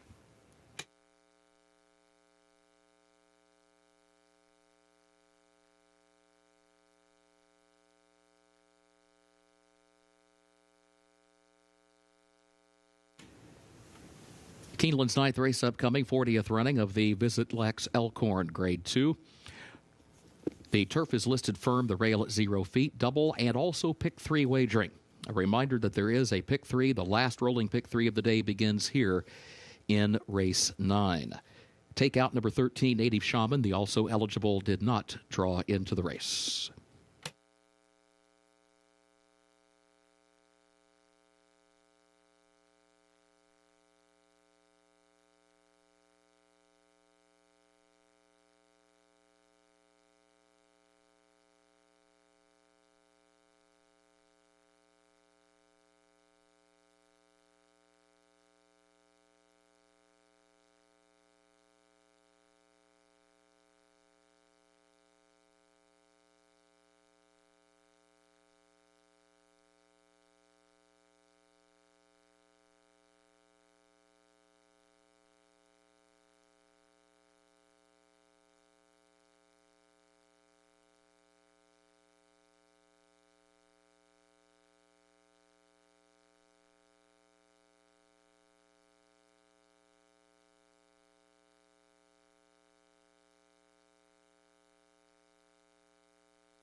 Well, now it is time for the Visit Lex Elkhorn, a Grade 2 event, a mile and a half out on the turf course. And I went to the number 1 Rebel Red here as the top selection for trainer Cherie DeVoe. She sends out 2 live horses in here, but I kind of preferred this horse. I know he came back off of the layoff last time out, didn't really run that well. That was in the Muniz Classic, down at the fairgrounds. Never really picked up the bridle that day, but he's always been a horse that I feel that could stretch out to these long distances. He's never been a mile and a half. Obviously some of his longer races, a mile and 3/8, a mile and an eighth, have been a little bit better. His mile and 3/8 race in the Grade 2 Red Smith was actually his best race on form. And it was a bit of a different running style that he showed that day. That was the first and only time that he has been on the lead. So I do wonder if now getting this at a distance, he's a horse that could be forwardly placed or just sit just off of it and go on from there. But obviously, he was very impressive when he went the mile and an eighth in the fall here at Keeneland. He got a fast pace to close into that day, but he still beat that field by over 2 lengths. So obviously, this is a horse that has some talent, and hopefully he just kind of needed that race off the layoff last time out. The 6 limited liability right now at 9-2. He certainly deserves to be a short price in this field because of some of the fields that he's been facing. Obviously, Integration 2 starts back in the Red Smith. Last time out in the McKnight, he lost by a neck to Dashmond. He has been very, very close to winning a graded stakes race, and I feel like he kind of deserves it. Obviously, one of his better races on form, the race in which he posted a 102 Beyer speed figure in, was at Kentucky Downs when he went 2 miles and a 16th. So this is clearly a horse that can stay on all day if he finds a field that doesn't necessarily want to go this distance. The 5 Utah Beach is the long shot I'll throw into the mix here at 26-1. Yes, his last 2 races haven't been great, but I like this horse coming back to Keeneland. I find that some of his better races on form have been at Keeneland. The Grade 3 Sycamore, he lost by a couple of lengths in there, going the mile and a half. I thought that was a big race. And then he had a very impressive allowance score this springtime here at Keeneland, going a mile and a half. So kind of the combination of this distance and coming back to a track that we know he really likes, I thought was kind of a sneaky angle here for a horse that is big odds right now at 26-1. Your favorite, though, is the 9 Miss the Cut. We'll talk more about him when these horses go trackside in a little bit, and we'll take a closer look at them as we are 14 minutes away from race number 9, the Elkhorn.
Horses are entering the track for Keeneland's 9th race, 40th running of the Visit Lex Elkhorn, Grade 2. 4-year-olds and up at 1.5 miles over the firm turf, the rail at 0 feet. Double and also pick 3 wagering. The last of the day's rolling pick 3s to begin right here. Scratch the 13 Native Shaman did not draw into the race. Post time in 7 minutes.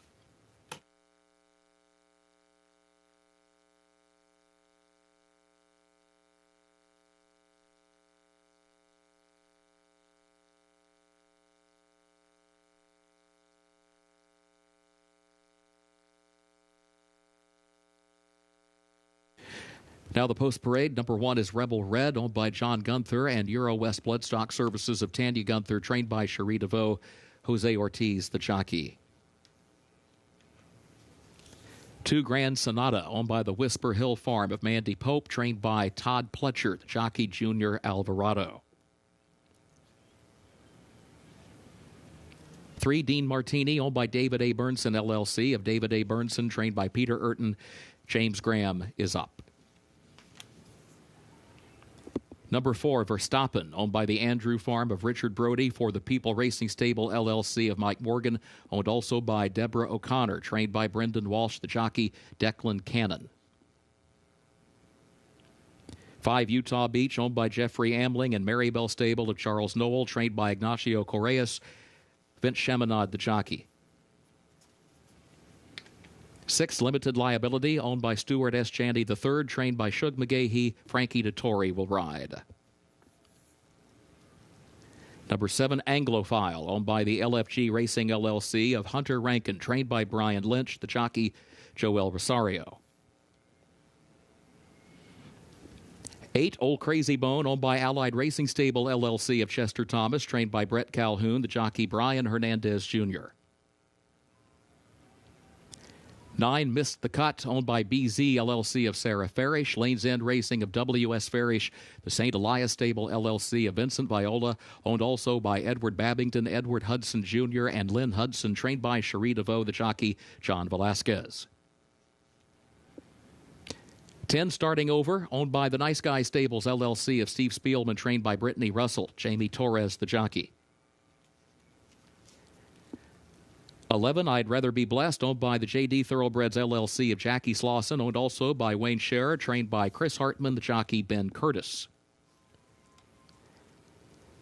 And number 12, Balnikov, owned by Little Red Feather Racing of Billy Koch, owned by Madaket Stables LLC of Saul Kuman, Old Bones Racing Stable LLC of Andrew Molaski, trained by Phil D'Amato, Florent Giroux, the jockey. Post time in less than 5 minutes.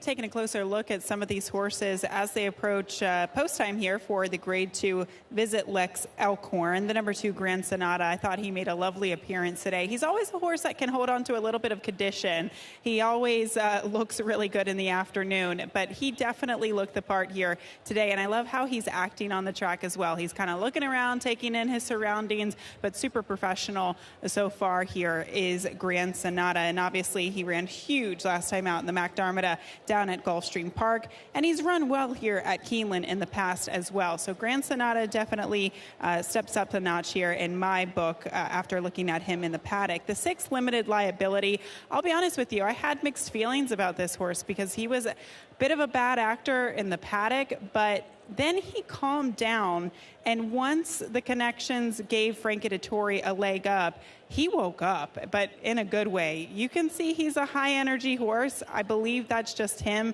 He's kind of prancing out there. He almost looks like a little dressage horse. Very, very good-looking horse. I just hope that he can reserve some of that energy pre-race as he has to go the distance of 1.5 miles. I do like to see that he's kind of reframed or refocused his energy out on the track. He was a little wound up in the paddock, but he seems like he's calmed down in a good way out on the track warming up today. The number 12, Balnikov, this is just a fun horse. When you look at him, he's not the biggest thing. He's actually quite short. He's not very tall, but man, is he really fit. And he comes into this race looking great. Not an ounce of fat on him. There are some other horses in here that kind of look like they were holding on to a little bit of condition. This horse looks very fit, very racy, and ready to go. Now, not an easy post position with that outside draw, but I think if anybody, he can navigate that because he is kind of quick on his feet, small and agile as well. So I originally didn't pick him in the top 3, but I liked him even more and more after looking at him in the paddock. He's 6-1 right now. Really competitive group of horses going postward for race number 9. Good luck.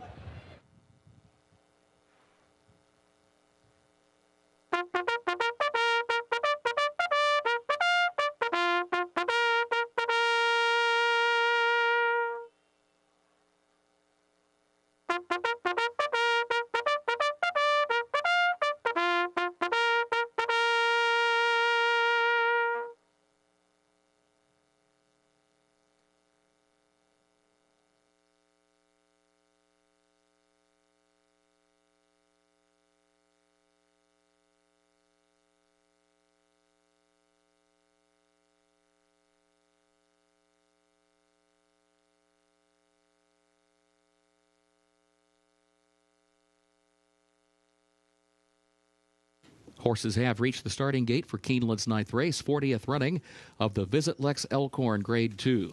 Starts the last of the day's rolling pick 3s.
Moving into line, race 9.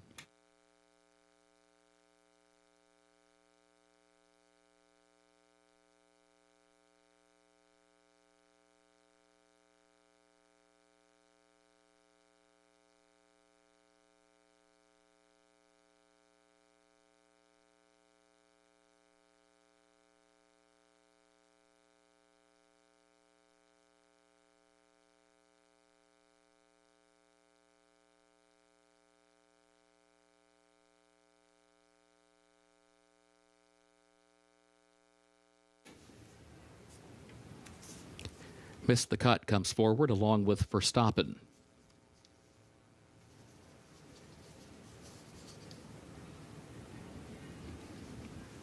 Starting over.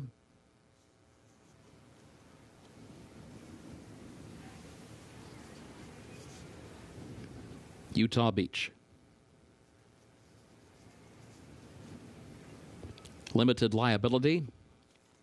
I'd rather be blessed.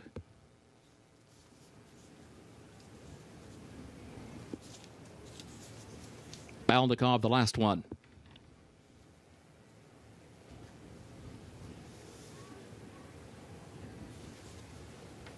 Last one going in. They're at the post. And they're off in the Visit Lex Elhorn. Grand Sonata, Dean Martini both have some early foot coming out of the gate, and Dean Martini's going to move by and get over to the rail as they move on to that far turn with I'd Rather Be Blessed caught out moving very wide to clear some traffic, and now I'd Rather Be Blessed moves up, takes the lead a half length. Dean Martini hugs the rail in second here early on, gap of 3. Then back to Old Crazy Bone, who travels in third position by just 1 length. Verstappen, a lane off the rail in fourth. Grand Sonata shuffled back into fifth, missed the cut. Sixth up on the outside. Utah Beach is in seventh. Limited Liability is eighth. Rebel Red is ninth back toward the inside. Anglophile is in 10th. And then further back, starting over, who's there to the outside, running in next to last, and Balnikov trails the field, moving through the stretch the first time. The opening quarter went in 24.25 seconds. I'd Rather Be Blessed is on the rail now, and here comes Limited Liability, moving up fast, comes from the center of the pack, and ranges right up on the outside with a circuit to go to take the lead. 50.09 was the time for the first half mile. So Limited Liability gets to the front, starts to angle back toward the inside to save some ground around the turn. I'd Rather Be Blessed is second. Dean Martini is third. Missed the cut, wide in fourth, but improving position around the turn. Then a gap of 2 back to Verstappen, who is fifth as they head on to the backstretch. Old Crazy Bone sixth, starting over is a wide seventh. Utah Beach is in eighth. Grand Sonata has lost a couple of more positions, is ninth against the rail, nearly 10 lengths off the lead. Rebel Red is right behind that one as they head up the backstretch. And then Anglophile and Balnikov is last. Back up front, Limited Liability is the leader. Limited Liability by 3/4 of a length. I'd Rather Be Blessed goes second by a length. Missed the cut is third up on the outside by a length. Dean Martini is back toward the inside in fourth, headed on to the far turn for the final time. Utah Beach is next in between horses. And then Verstappen, who's going to go wide and is running some 5 to 6 lengths from the front as they move midway on the turn. Then Old Crazy Bone, and starting over, it is Limited Liability, the leader. Limited Liability leads it by a length, just over a quarter mile to go. I'd Rather Be Blessed is second. Verstappen is wide. Utah Beach is looking toward the inside. Missed the cut is fifth, and still 5 from the front. Into the stretch, Limited Liability, I'd Rather Be Blessed, Utah Beach, and Verstappen is there on the outside. Verstappen coming forward into the final furlong, but Limited Liability and Utah Beach still have him by 2 lengths. Late run Rebel Red from far back with Anglophile. Utah Beach has the lead by a neck. Limited Liability, Anglophile, and then Rebel Red. Utah Beach, Limited Liability. Utah Beach, Limited Liability. Utah Beach to win the Visit Lex Elhorn.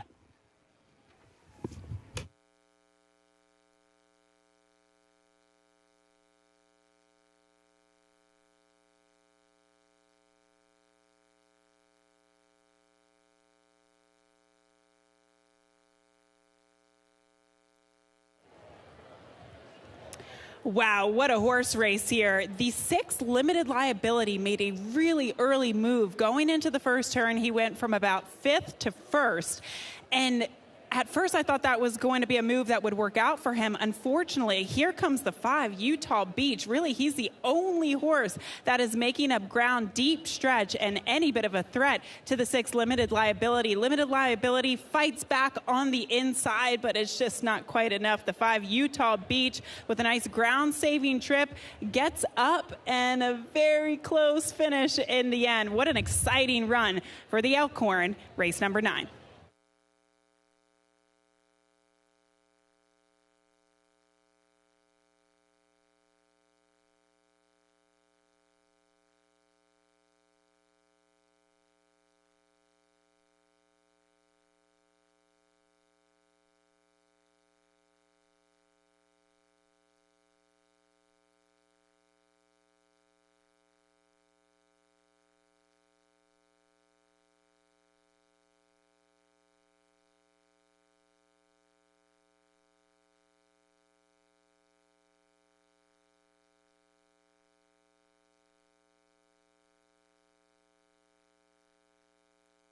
Unofficial results of Keeneland's 9th race. Number 5, Utah Beach, finished first.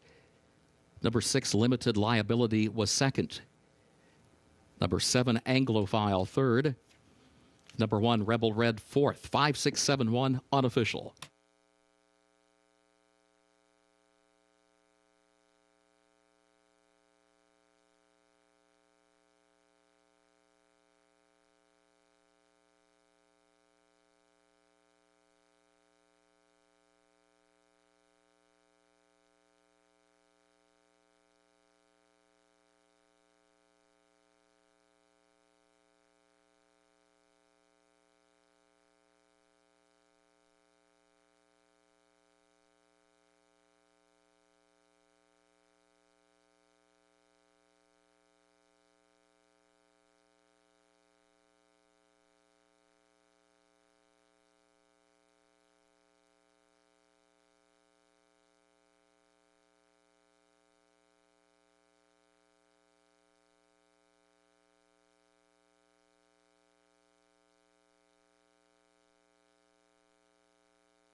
Race 9 results official. 5-6-7-1, the official results. Keeneland's ninth race, 40th running of the Visit Lex Elkhorn Grade 2. The official winner, number 5, Utah Beach, owned and bred in Kentucky by Jeffrey Amling and the Marybelle stable of Charles Noel, trained by Ignacio Correas, jockey Vince Chaminade. Utah Beach, a 5-year-old gelded son of English Channel, out of My Own Story by lasting approval, bred in Kentucky by the owners, and covers the 12 furlongs in 2 minutes 29.78 seconds over the firm turf.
Visit Lex Commission members Mr. Tom Harris and Mr. James Brown present the Visit Lex Elkhorn Trophy to the connections of Utah Beach.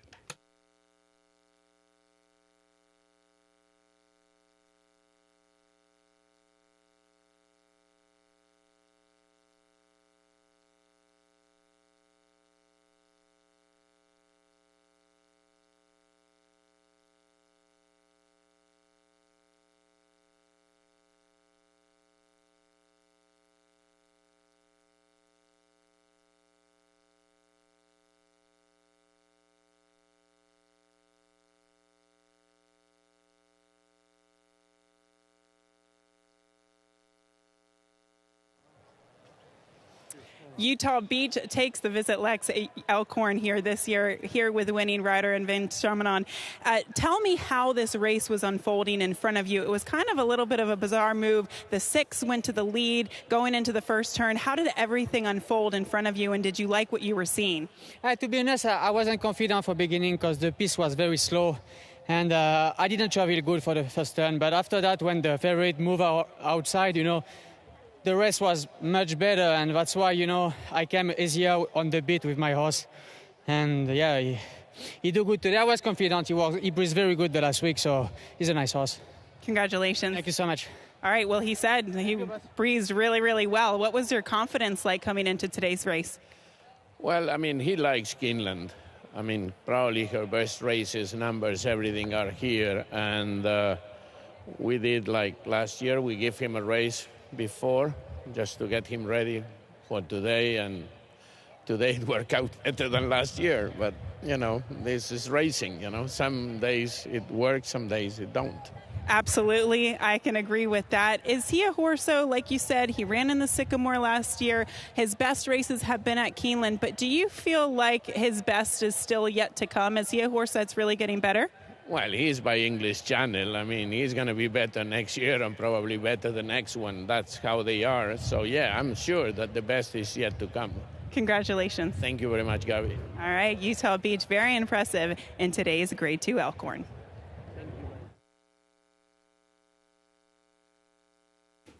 Thank you, Gabby. Keeneland's 10th race upcoming. The main track is listed fast. This will start the last of the day's rolling doubles. 94th running of the Ben Ally, Grade 3. There are no changes in race 10.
horses in the paddock for the Grade 3 Ben Ally. And looking at the board, really nice wagering board. We have the 1 and the 7 opening up at 5-2, and then even the 3 and the 6, 7-2 and 4-1 respectively. I went to the number 1, San Siro, on top here, just trying to ride the wave of Brendan Walsh. Obviously had a really good day yesterday with Jin Jin, the big long shot winner of the Double Dog Dare. And hopefully he can kind of parlay that win into a win here with San Siro. I thought his race 2 starts back was really impressive. He's always been a horse that's been close against really good competition, but he hasn't really had his stage yet. And I did think that 2 starts back was certainly his most impressive race to date. And off of that race, they wanted to step him into Graded Stakes Company. He ran in the Grade 2 New Orleans Classic. He finished 4th in a field of 5 that day, but he did go against one of the best Louisiana breds we've seen and touch upon a star, Hall of Fame in there. And of course, that was the comeback race for Breeders' Cup Classic winner in Sierra Leone. So that was really tough competition that he came into last time out. I think this horse will, like the mile and 3/16, he has enough speed to maybe sit just off the pace and go on from there. The number 6, Duke of Love, he's making his second start off of a lengthy layoff. 2 years ago, he ran in the Grade 1 Jockey Club Gold Cup, and then out of that race, he was sidelined. He came back off the shelf last time out in the beginning of March at Gulfstream Park against Allowance Company. He ran okay. Clearly, this horse doesn't want any part of 7 furlongs, and looking at him in the paddock, he is certainly on the muscle. He had to be saddled on the walk. He's a high energy animal for sure. But I mean, I don't remember him, to be honest with you. I don't know if this is how he normally behaves. I would say it is, just considering how they've kind of managed him with this routine in the paddock here. But he does look great. He's got so many dapples, and he also looks very fit coming into this race today. And then finally, the 3 Tennessee Lamb is kind of the long shot in here for me. Well, I shouldn't say long shot. It's actually only 4-1 right now. 8-1 on the morning line, though. This is a horse that it's kind of reminiscent to yesterday, where we saw Jin Jin win. I think some of the main contenders just did not show up, and that led to Jin Jin winning. Obviously, she also ran one of the best races that we've seen in her career, but it might be the same case with the 3 Tennessee Lamb, that some of these other horses, they've kind of been doing the same thing for a long time, whereas the 3 Tennessee Lamb, he's kind of more of a younger horse. Obviously, it took him some time to break his maiden, but he did it at a mile and 3/16, and then he came back in a big way against Allowance Company at a distance that was probably too short for him last time out going the mile. So this clearly seems like something has woken this horse up. Maybe it's the addition of blinkers. He's had them on for the past 3 starts, and if he can run back to that last race, he could certainly be competitive against this group today. Really competitive field for the Grade 3 Ben Ally. Coming up next here at Keeneland. Good luck.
Horses are entering the track for Keeneland's 10th race, 94th running of the Ben Ally, Grade 3, 4-year-olds and up, 1 mile and 3/16 over the fast main track. Starts the last of the day's rolling doubles. No changes. Post time at 6 minutes.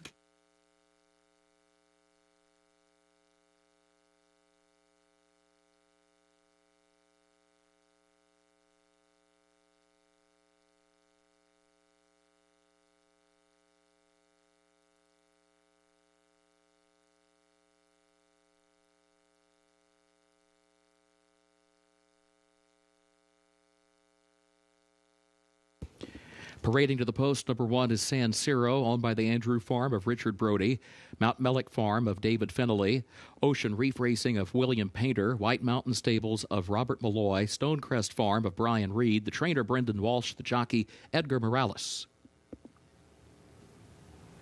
2 Prince of Power, owned by Brian Carney, trained by Jesus Esquivel. Gerardo Corrales is up. 3 Tennessee Lamb, owned by the Calumet Farm of Brad Kelly, trained by Rusty Arnold, the jockey Jose Ortiz. 4 Time for Trouble, owned by Jeff Hiles and Thorndale Stable LLC of Paul Parker, trained by Jeff Hiles, the jockey Junior Alvarado. 5 Paroli, owned by Don Alberto Stable of Carlos Heller, trained by Michael McCarthy, the jockey Florent Cheroux. 6 Duke of Love, owned by My Racehorse of Michael Behrens, trained by Josie Carroll, the jockey John Velasquez. And 7 Uno Mas Bourbon, owned by the Bourbon Lane Stable of Jamie Hill and Michael McMahon, owned also by the 6 Column Stables LLC of Brad Stevens, trained by Ian Wilkes, the jockey Brian Hernandez Jr. Post time, less than 5 minutes.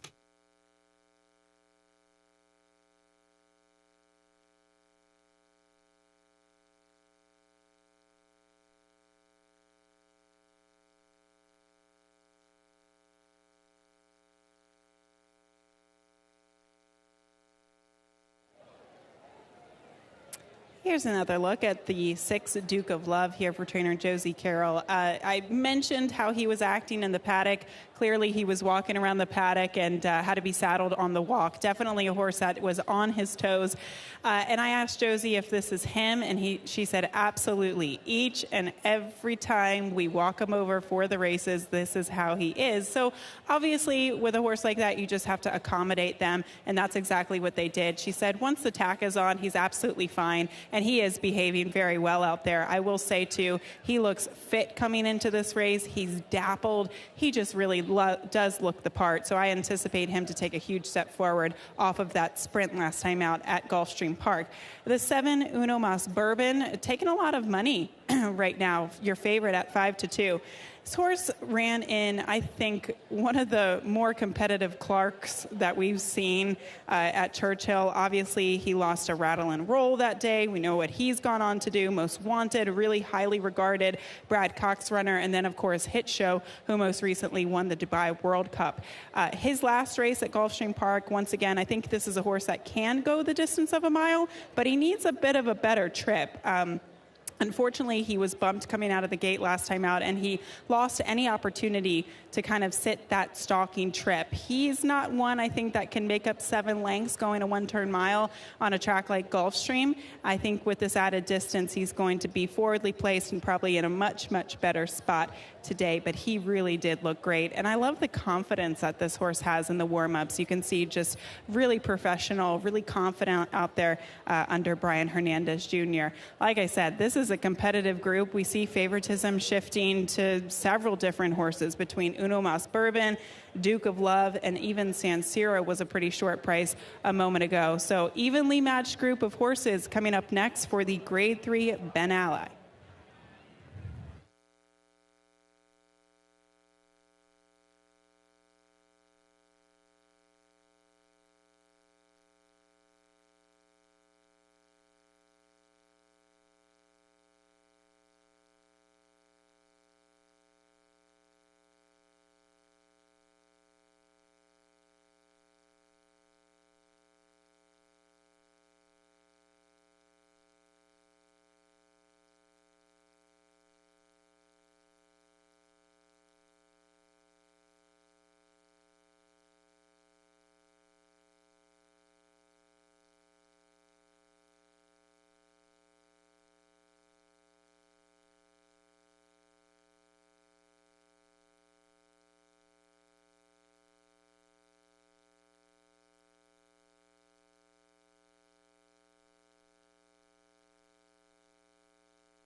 Horses have reached the starting gate for Keeneland's 10th race, 94th running of the Ben Ally Stakes, Grade 3. Moving into line, race 10.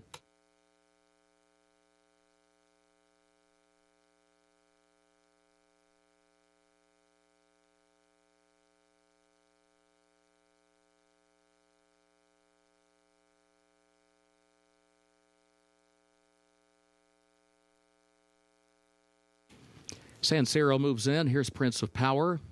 Tennessee Lamb walks up.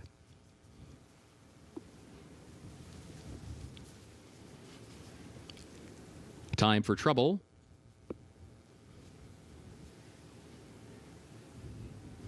Paroli.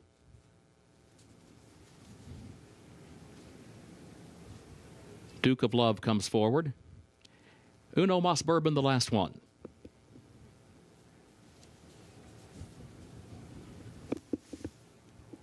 Goes in. They're at the post. And they're off in the Ben Ally Stakes. Uno Mas Bourbon from the outside. Here is Prince of Power from the inside. Tennessee Lamb in between that pair. And now Duke of Love is going to move up as well, wanting to move in eager fashion toward the far outside as John Velasquez tries to get him to relax as they head into the first turn. But lead battle up front. Prince of Power is going to win the early battle into the turn. Has the lead against the rail by 3/4 of a length. And right there, Tennessee Lamb to the outside in second. And then Sansero back toward the inside, saving ground around the turn in third. Duke of Love is up close, fourth up on the outside, 2 lengths off the lead. At a gap of 2 back to Uno Mas Bourbon, a gap of 2.5 back of that one to Time for Trouble. Paroli is in last as they head on to the back stretch. And here's Tennessee Lamb right alongside of Prince of Power.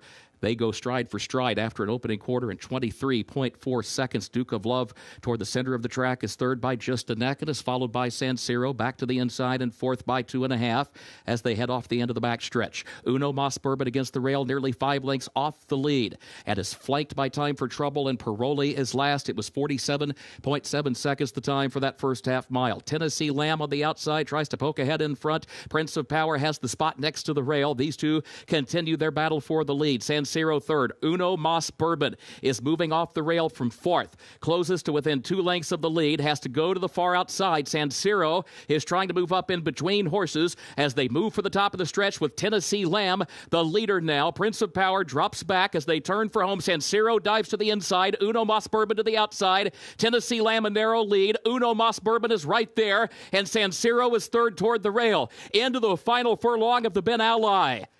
Uno Mas Bourbon has a narrow lead as they work toward the 16th pole with Tennessee Lamb second, Sansero third, and Tennessee Lamb is coming back to the inside. Tennessee Lamb has the lead. Tennessee Lamb a deep stretch. Jose Ortiz, Tennessee Lamb to win the Ben Ally by a length and a half. Sansero came up the inside for second. Uno Mas Bourbon was third. Time for Trouble was fourth.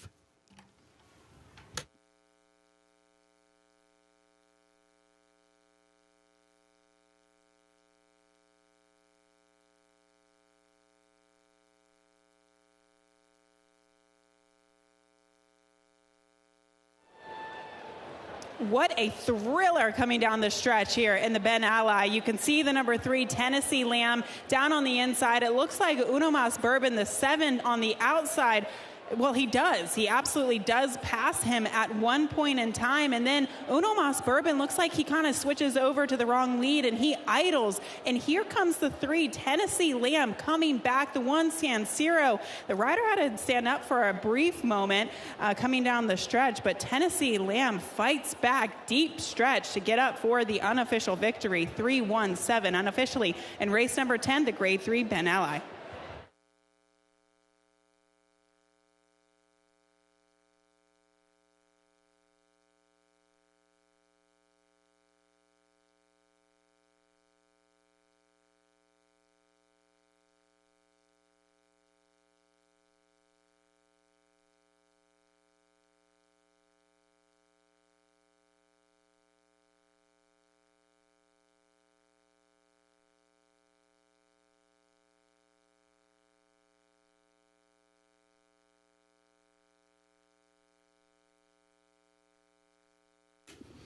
Unofficial results of Keeneland's 10th race.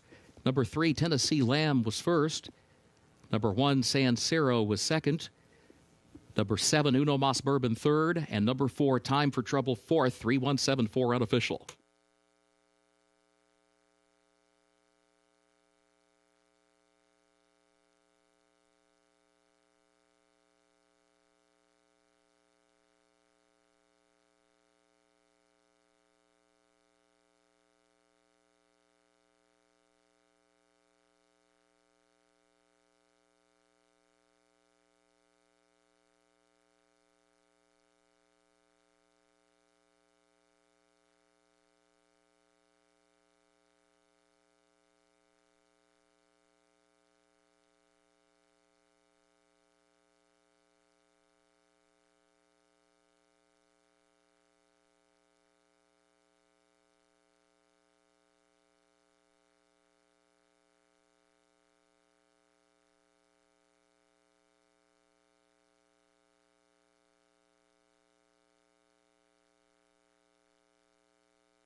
Race 10 results official. 3174, the official results. Official winner of Keeneland's 10th race, the 94th running of the Ben Ally Stakes Grade 3, number 3, Tennessee Lamb. 2 wins today for the owner-trainer combination, Calumet Farm of Brad Kelly and trainer Rusty Arnold. 2 wins today also for jockey Jose Ortiz. Tennessee Lamb, 4-year-old son of Totalist, out of Tennessee Whiskey by Smart Strike, bred in Kentucky by Calumet Farm, a mile and 3/16 over the fast main track in 1 minute, 59 seconds. 2 wins for Calumet as breeder. 2 wins today for trainer Rusty Arnold. That moves him into a tie with Bill Mott as the all-time winningest trainer in Keeneland history, each with 307 victories. Trophy presentation upcoming.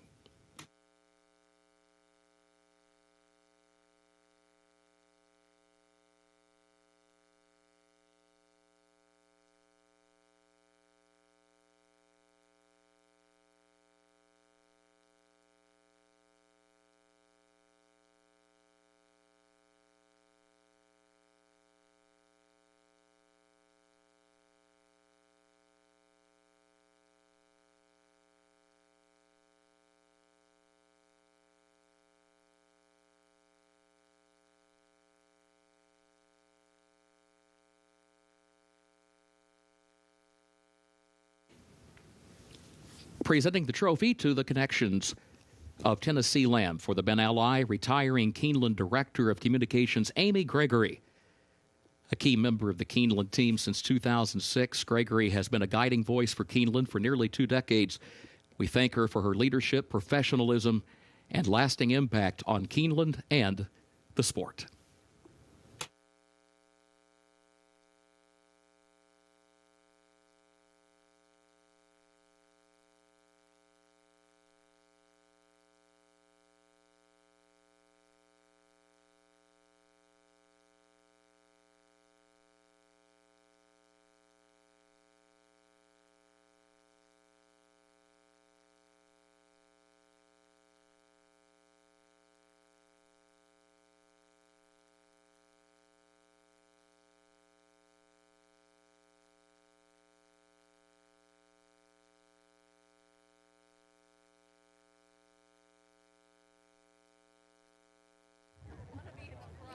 Tennessee Lamb takes the Grade 3 Ben Ally, and here with winning jockey Jose Ortiz. That was a wild stretch run.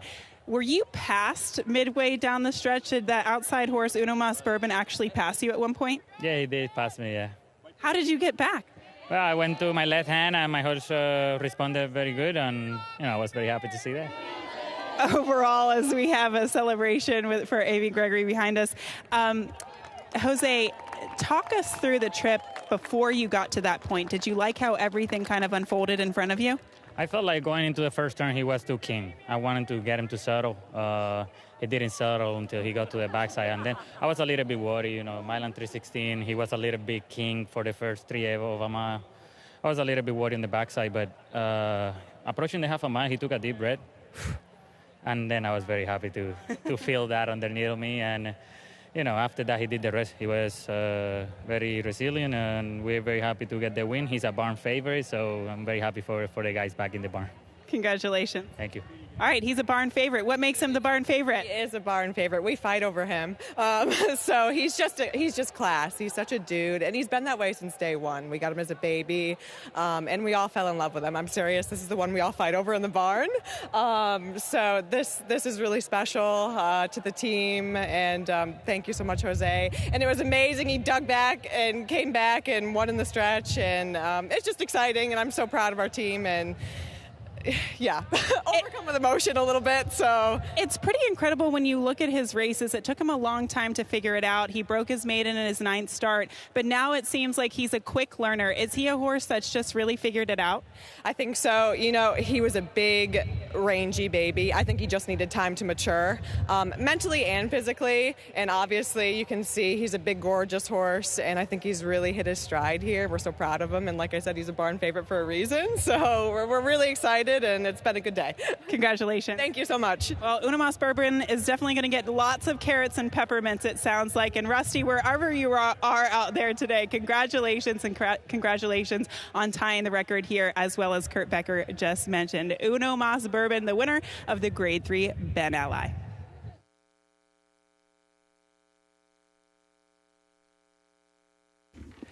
Thank you, Gabby. Keeneland's 11th and final race upcoming. No carryover for the Toyota Super High 5. The turf is listed firm rail at 0 feet.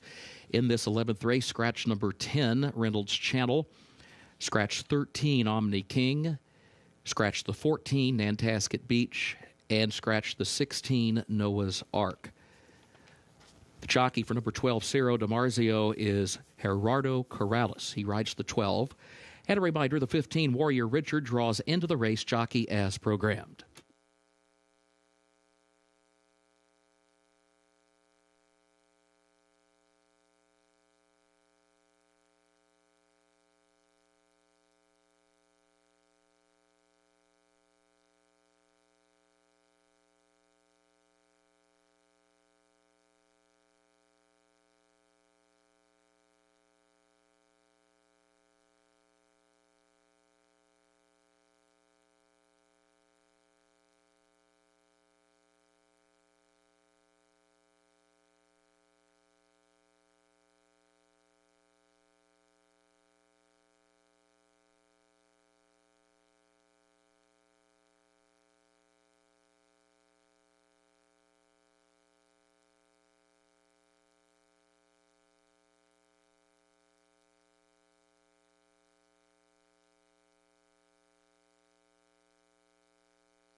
11th and final race on this beautiful Saturday evening here at Keeneland.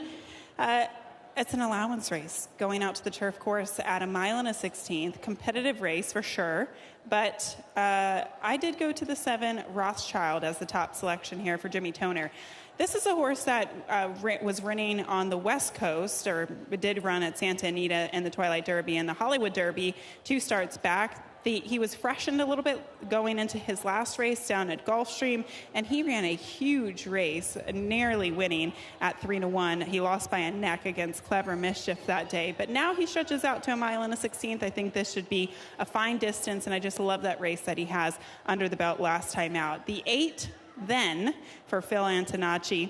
He's another one that's ran some big races. His race 2 starts back at Gulfstream Park over the Tapeta was huge. He won that race, by 5 lengths, and then he came back to lose narrowly back in the beginning of February at Gulfstream Park. But he's got a pretty impressive turn of foot, whether it be on the synthetic or the turf. And if he can kind of run back to that race that we saw even last time or the start prior to that, he certainly would be competitive against this field today. And a good price at 7-2 if you like him. And then finally, the number 4, Rocky Joy. I would kick myself if I didn't pick this horse and he wound up winning at 13-1, because I actually have been a big fan of him for quite some time. Took him a long time to break his maiden, but he finally did it back at Churchill in November. But look at some of the horses that he faced. Brilliant Birdie, Rebel Red. We're talking about stakes, graded stakes quality horses. So I think he was just a little unlucky in those races to have caught some good horses against Maiden Special Weight Company.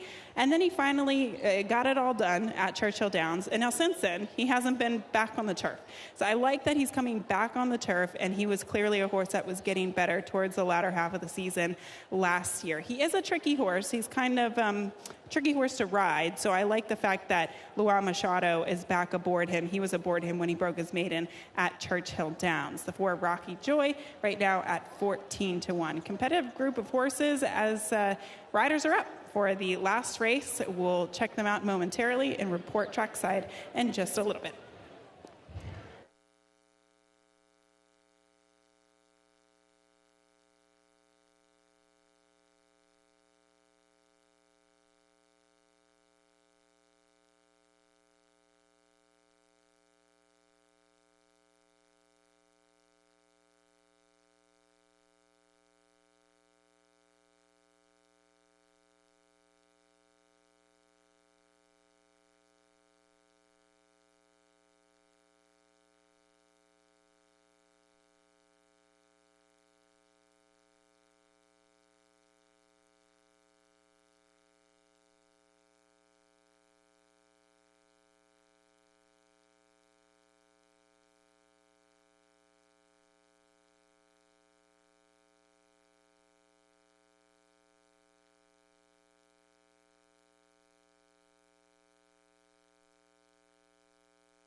Horses are entering the track for Keeneland's 11th and final race, the Sienna. An allowance for 4-year-olds and up at 1 mile and a 16th on the firm turf. The rail at 0 feet. No carryover for the Toyota Super High 5. Scratch the 10, Reynolds Channel. Scratch 13, Omni King. Scratch 14, Nantasket Beach. And scratch 16 at Noah's Ark. Jockey for the 12, Cerro de Marzio, is Gerardo Corrales. Gerardo Corrales rides the 12. And a reminder, the 15 draws in Warrior Richard, the jockey, as programmed. Post time at 5 minutes.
The two horses that are taking money, the 7 and the 8, they both looked outstanding. But of the two, I'd probably lean to the number 7, Rothschild. It was incredible, the dapples on this horse's body. He also looked very fit coming into today. It's not uncommon, of course, that you see Jimmy Toner's horses be well turned out. But my goodness, this horse was certainly a standout, and he does look fit, dappled, happy horse, and good positive energy on the track as well. It was kind of one of those where I was looking at the field, making some notes, and then I saw him, and I literally said, wow. So he certainly seems like the horse to beat. The 7 Rothschild looks great. The number 9, Ascari, I thought was an interesting horse at a bit of a price, 19-1 on this one for trainer Chris Davis. His first race was so impressive. Now, at the time, he was trained by Todd Pletcher, but he came from the clouds to beat Maiden Special Weight Company, and then he was sidelined after August of 2023. He came back, second start off the layoff, beat that field by 12, and he hasn't been on the turf since then. He probably didn't want to go as far as 1.5 miles last time out, and now he comes back to a surface that he probably prefers. I thought he looked really good and could outrun his odds. And then finally, the 11, Beach Gold. Really, really well turned out. Look at the confidence that this horse is showing on the track. You love to see that. He definitely knows his job. He knows what he needs to do. He's also a horse that looks very fit coming into today. Dappled, rich, healthy coat. And, you know, obviously when you look at a horse and they look well physically, that definitely goes a long way. But when they're acting like this, when they're really touting themselves on the track, that too goes a very long way. 12-1, great price on this horse. Beach Cold looks great for Patrick Biancone. 2 minutes away from the 11th and final race. Good luck.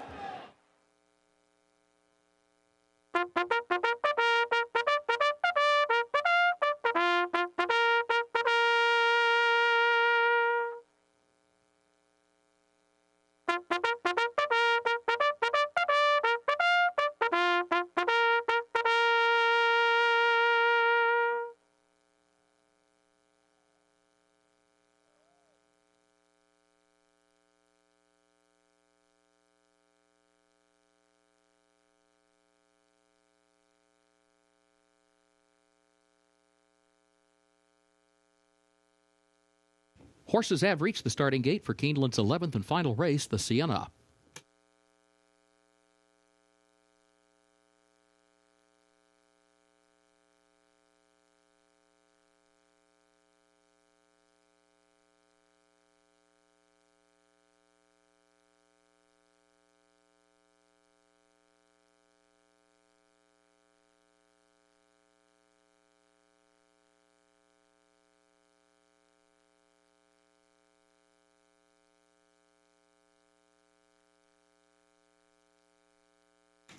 Moving into line, race 11.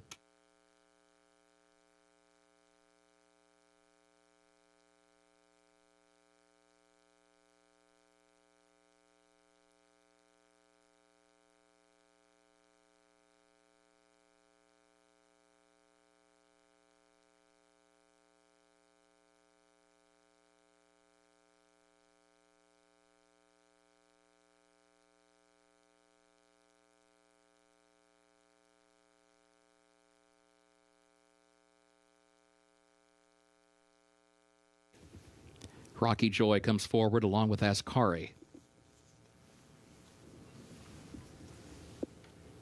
Beach Gold, Thomas Aquinas.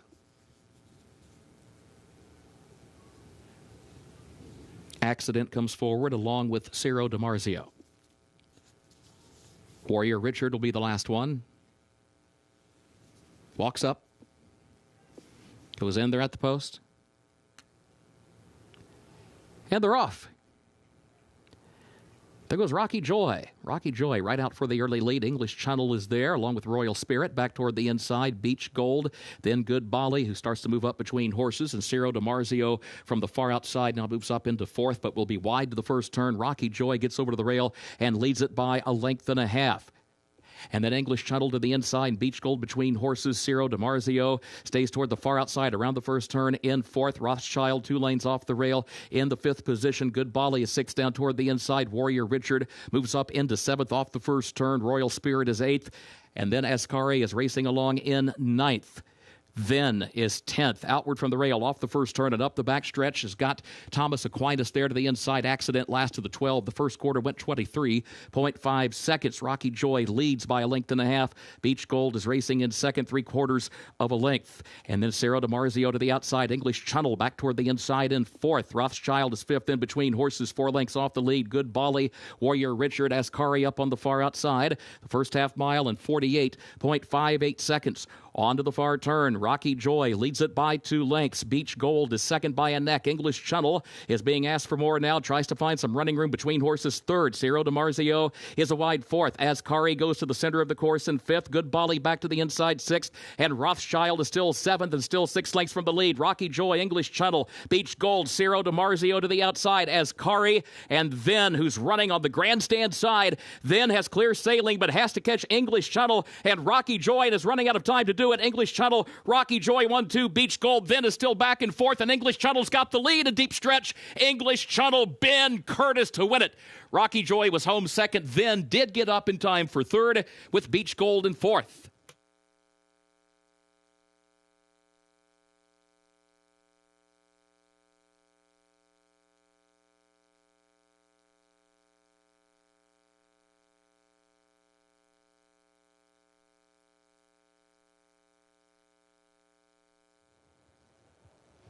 We definitely have been treated to some horse races today as the 4 Rocky Joy hits the lead at the top of the stretch. In fact, he led throughout, and he looked like he was going to pull off this win at 13-1. But here comes the 2 English Channel, just to his outside with all of the momentum under Ben Curtis, who is having himself an outstanding Keeneland spring meet. He gets up for the victory and another second-place finish for the old Rocky Joy, number 4, 2, 4. Nice prices, 14-1 over 13-1 in today's finale.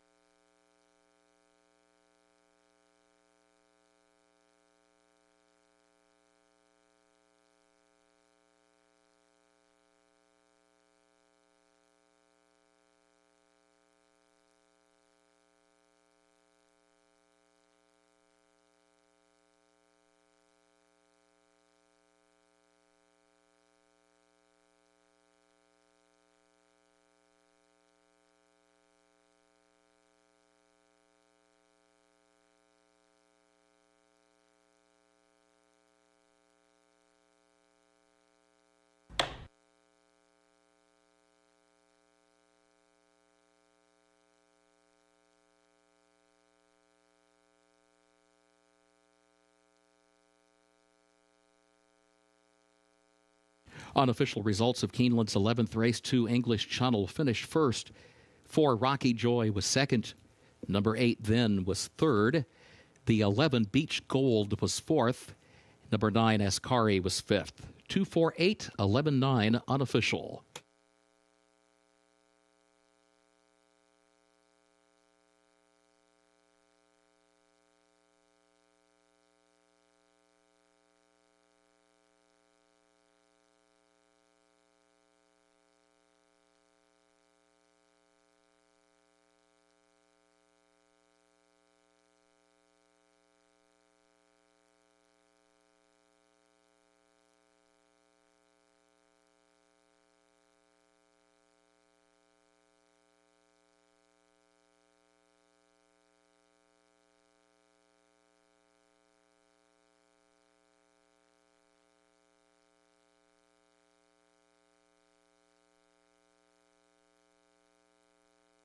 Into the winner's circle for Keeneland's 11th race, the Sienna, the unofficial winner, number 2 English Channel, owned by Greg Biesinger, trained by Wayne Catalano, Ben Curtis, the jockey.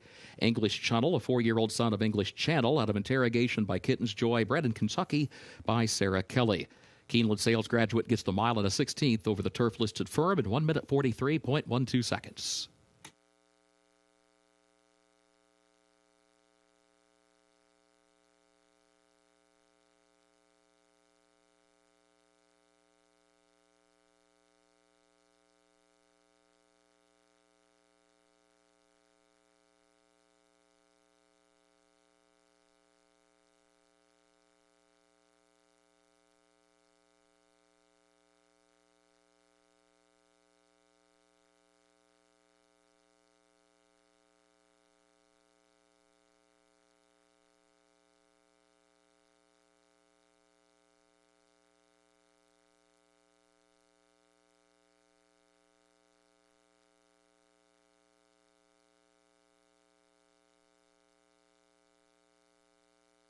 Race 11, results official. 2, 4, 8, 11, 9, the official results.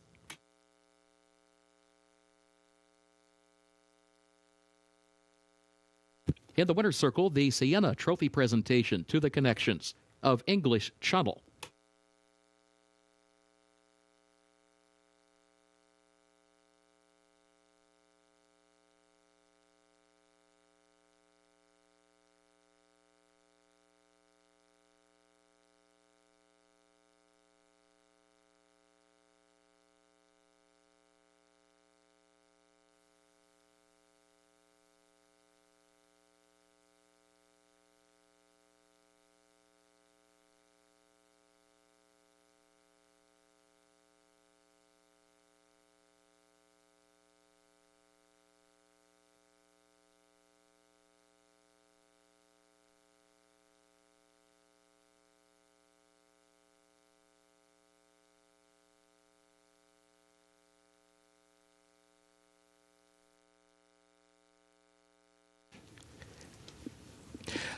Pick 6 pays on 6 of 6 with a consolation 5 of 6. The late pick 5 on 5 of 5 with a consolation 4 of 5.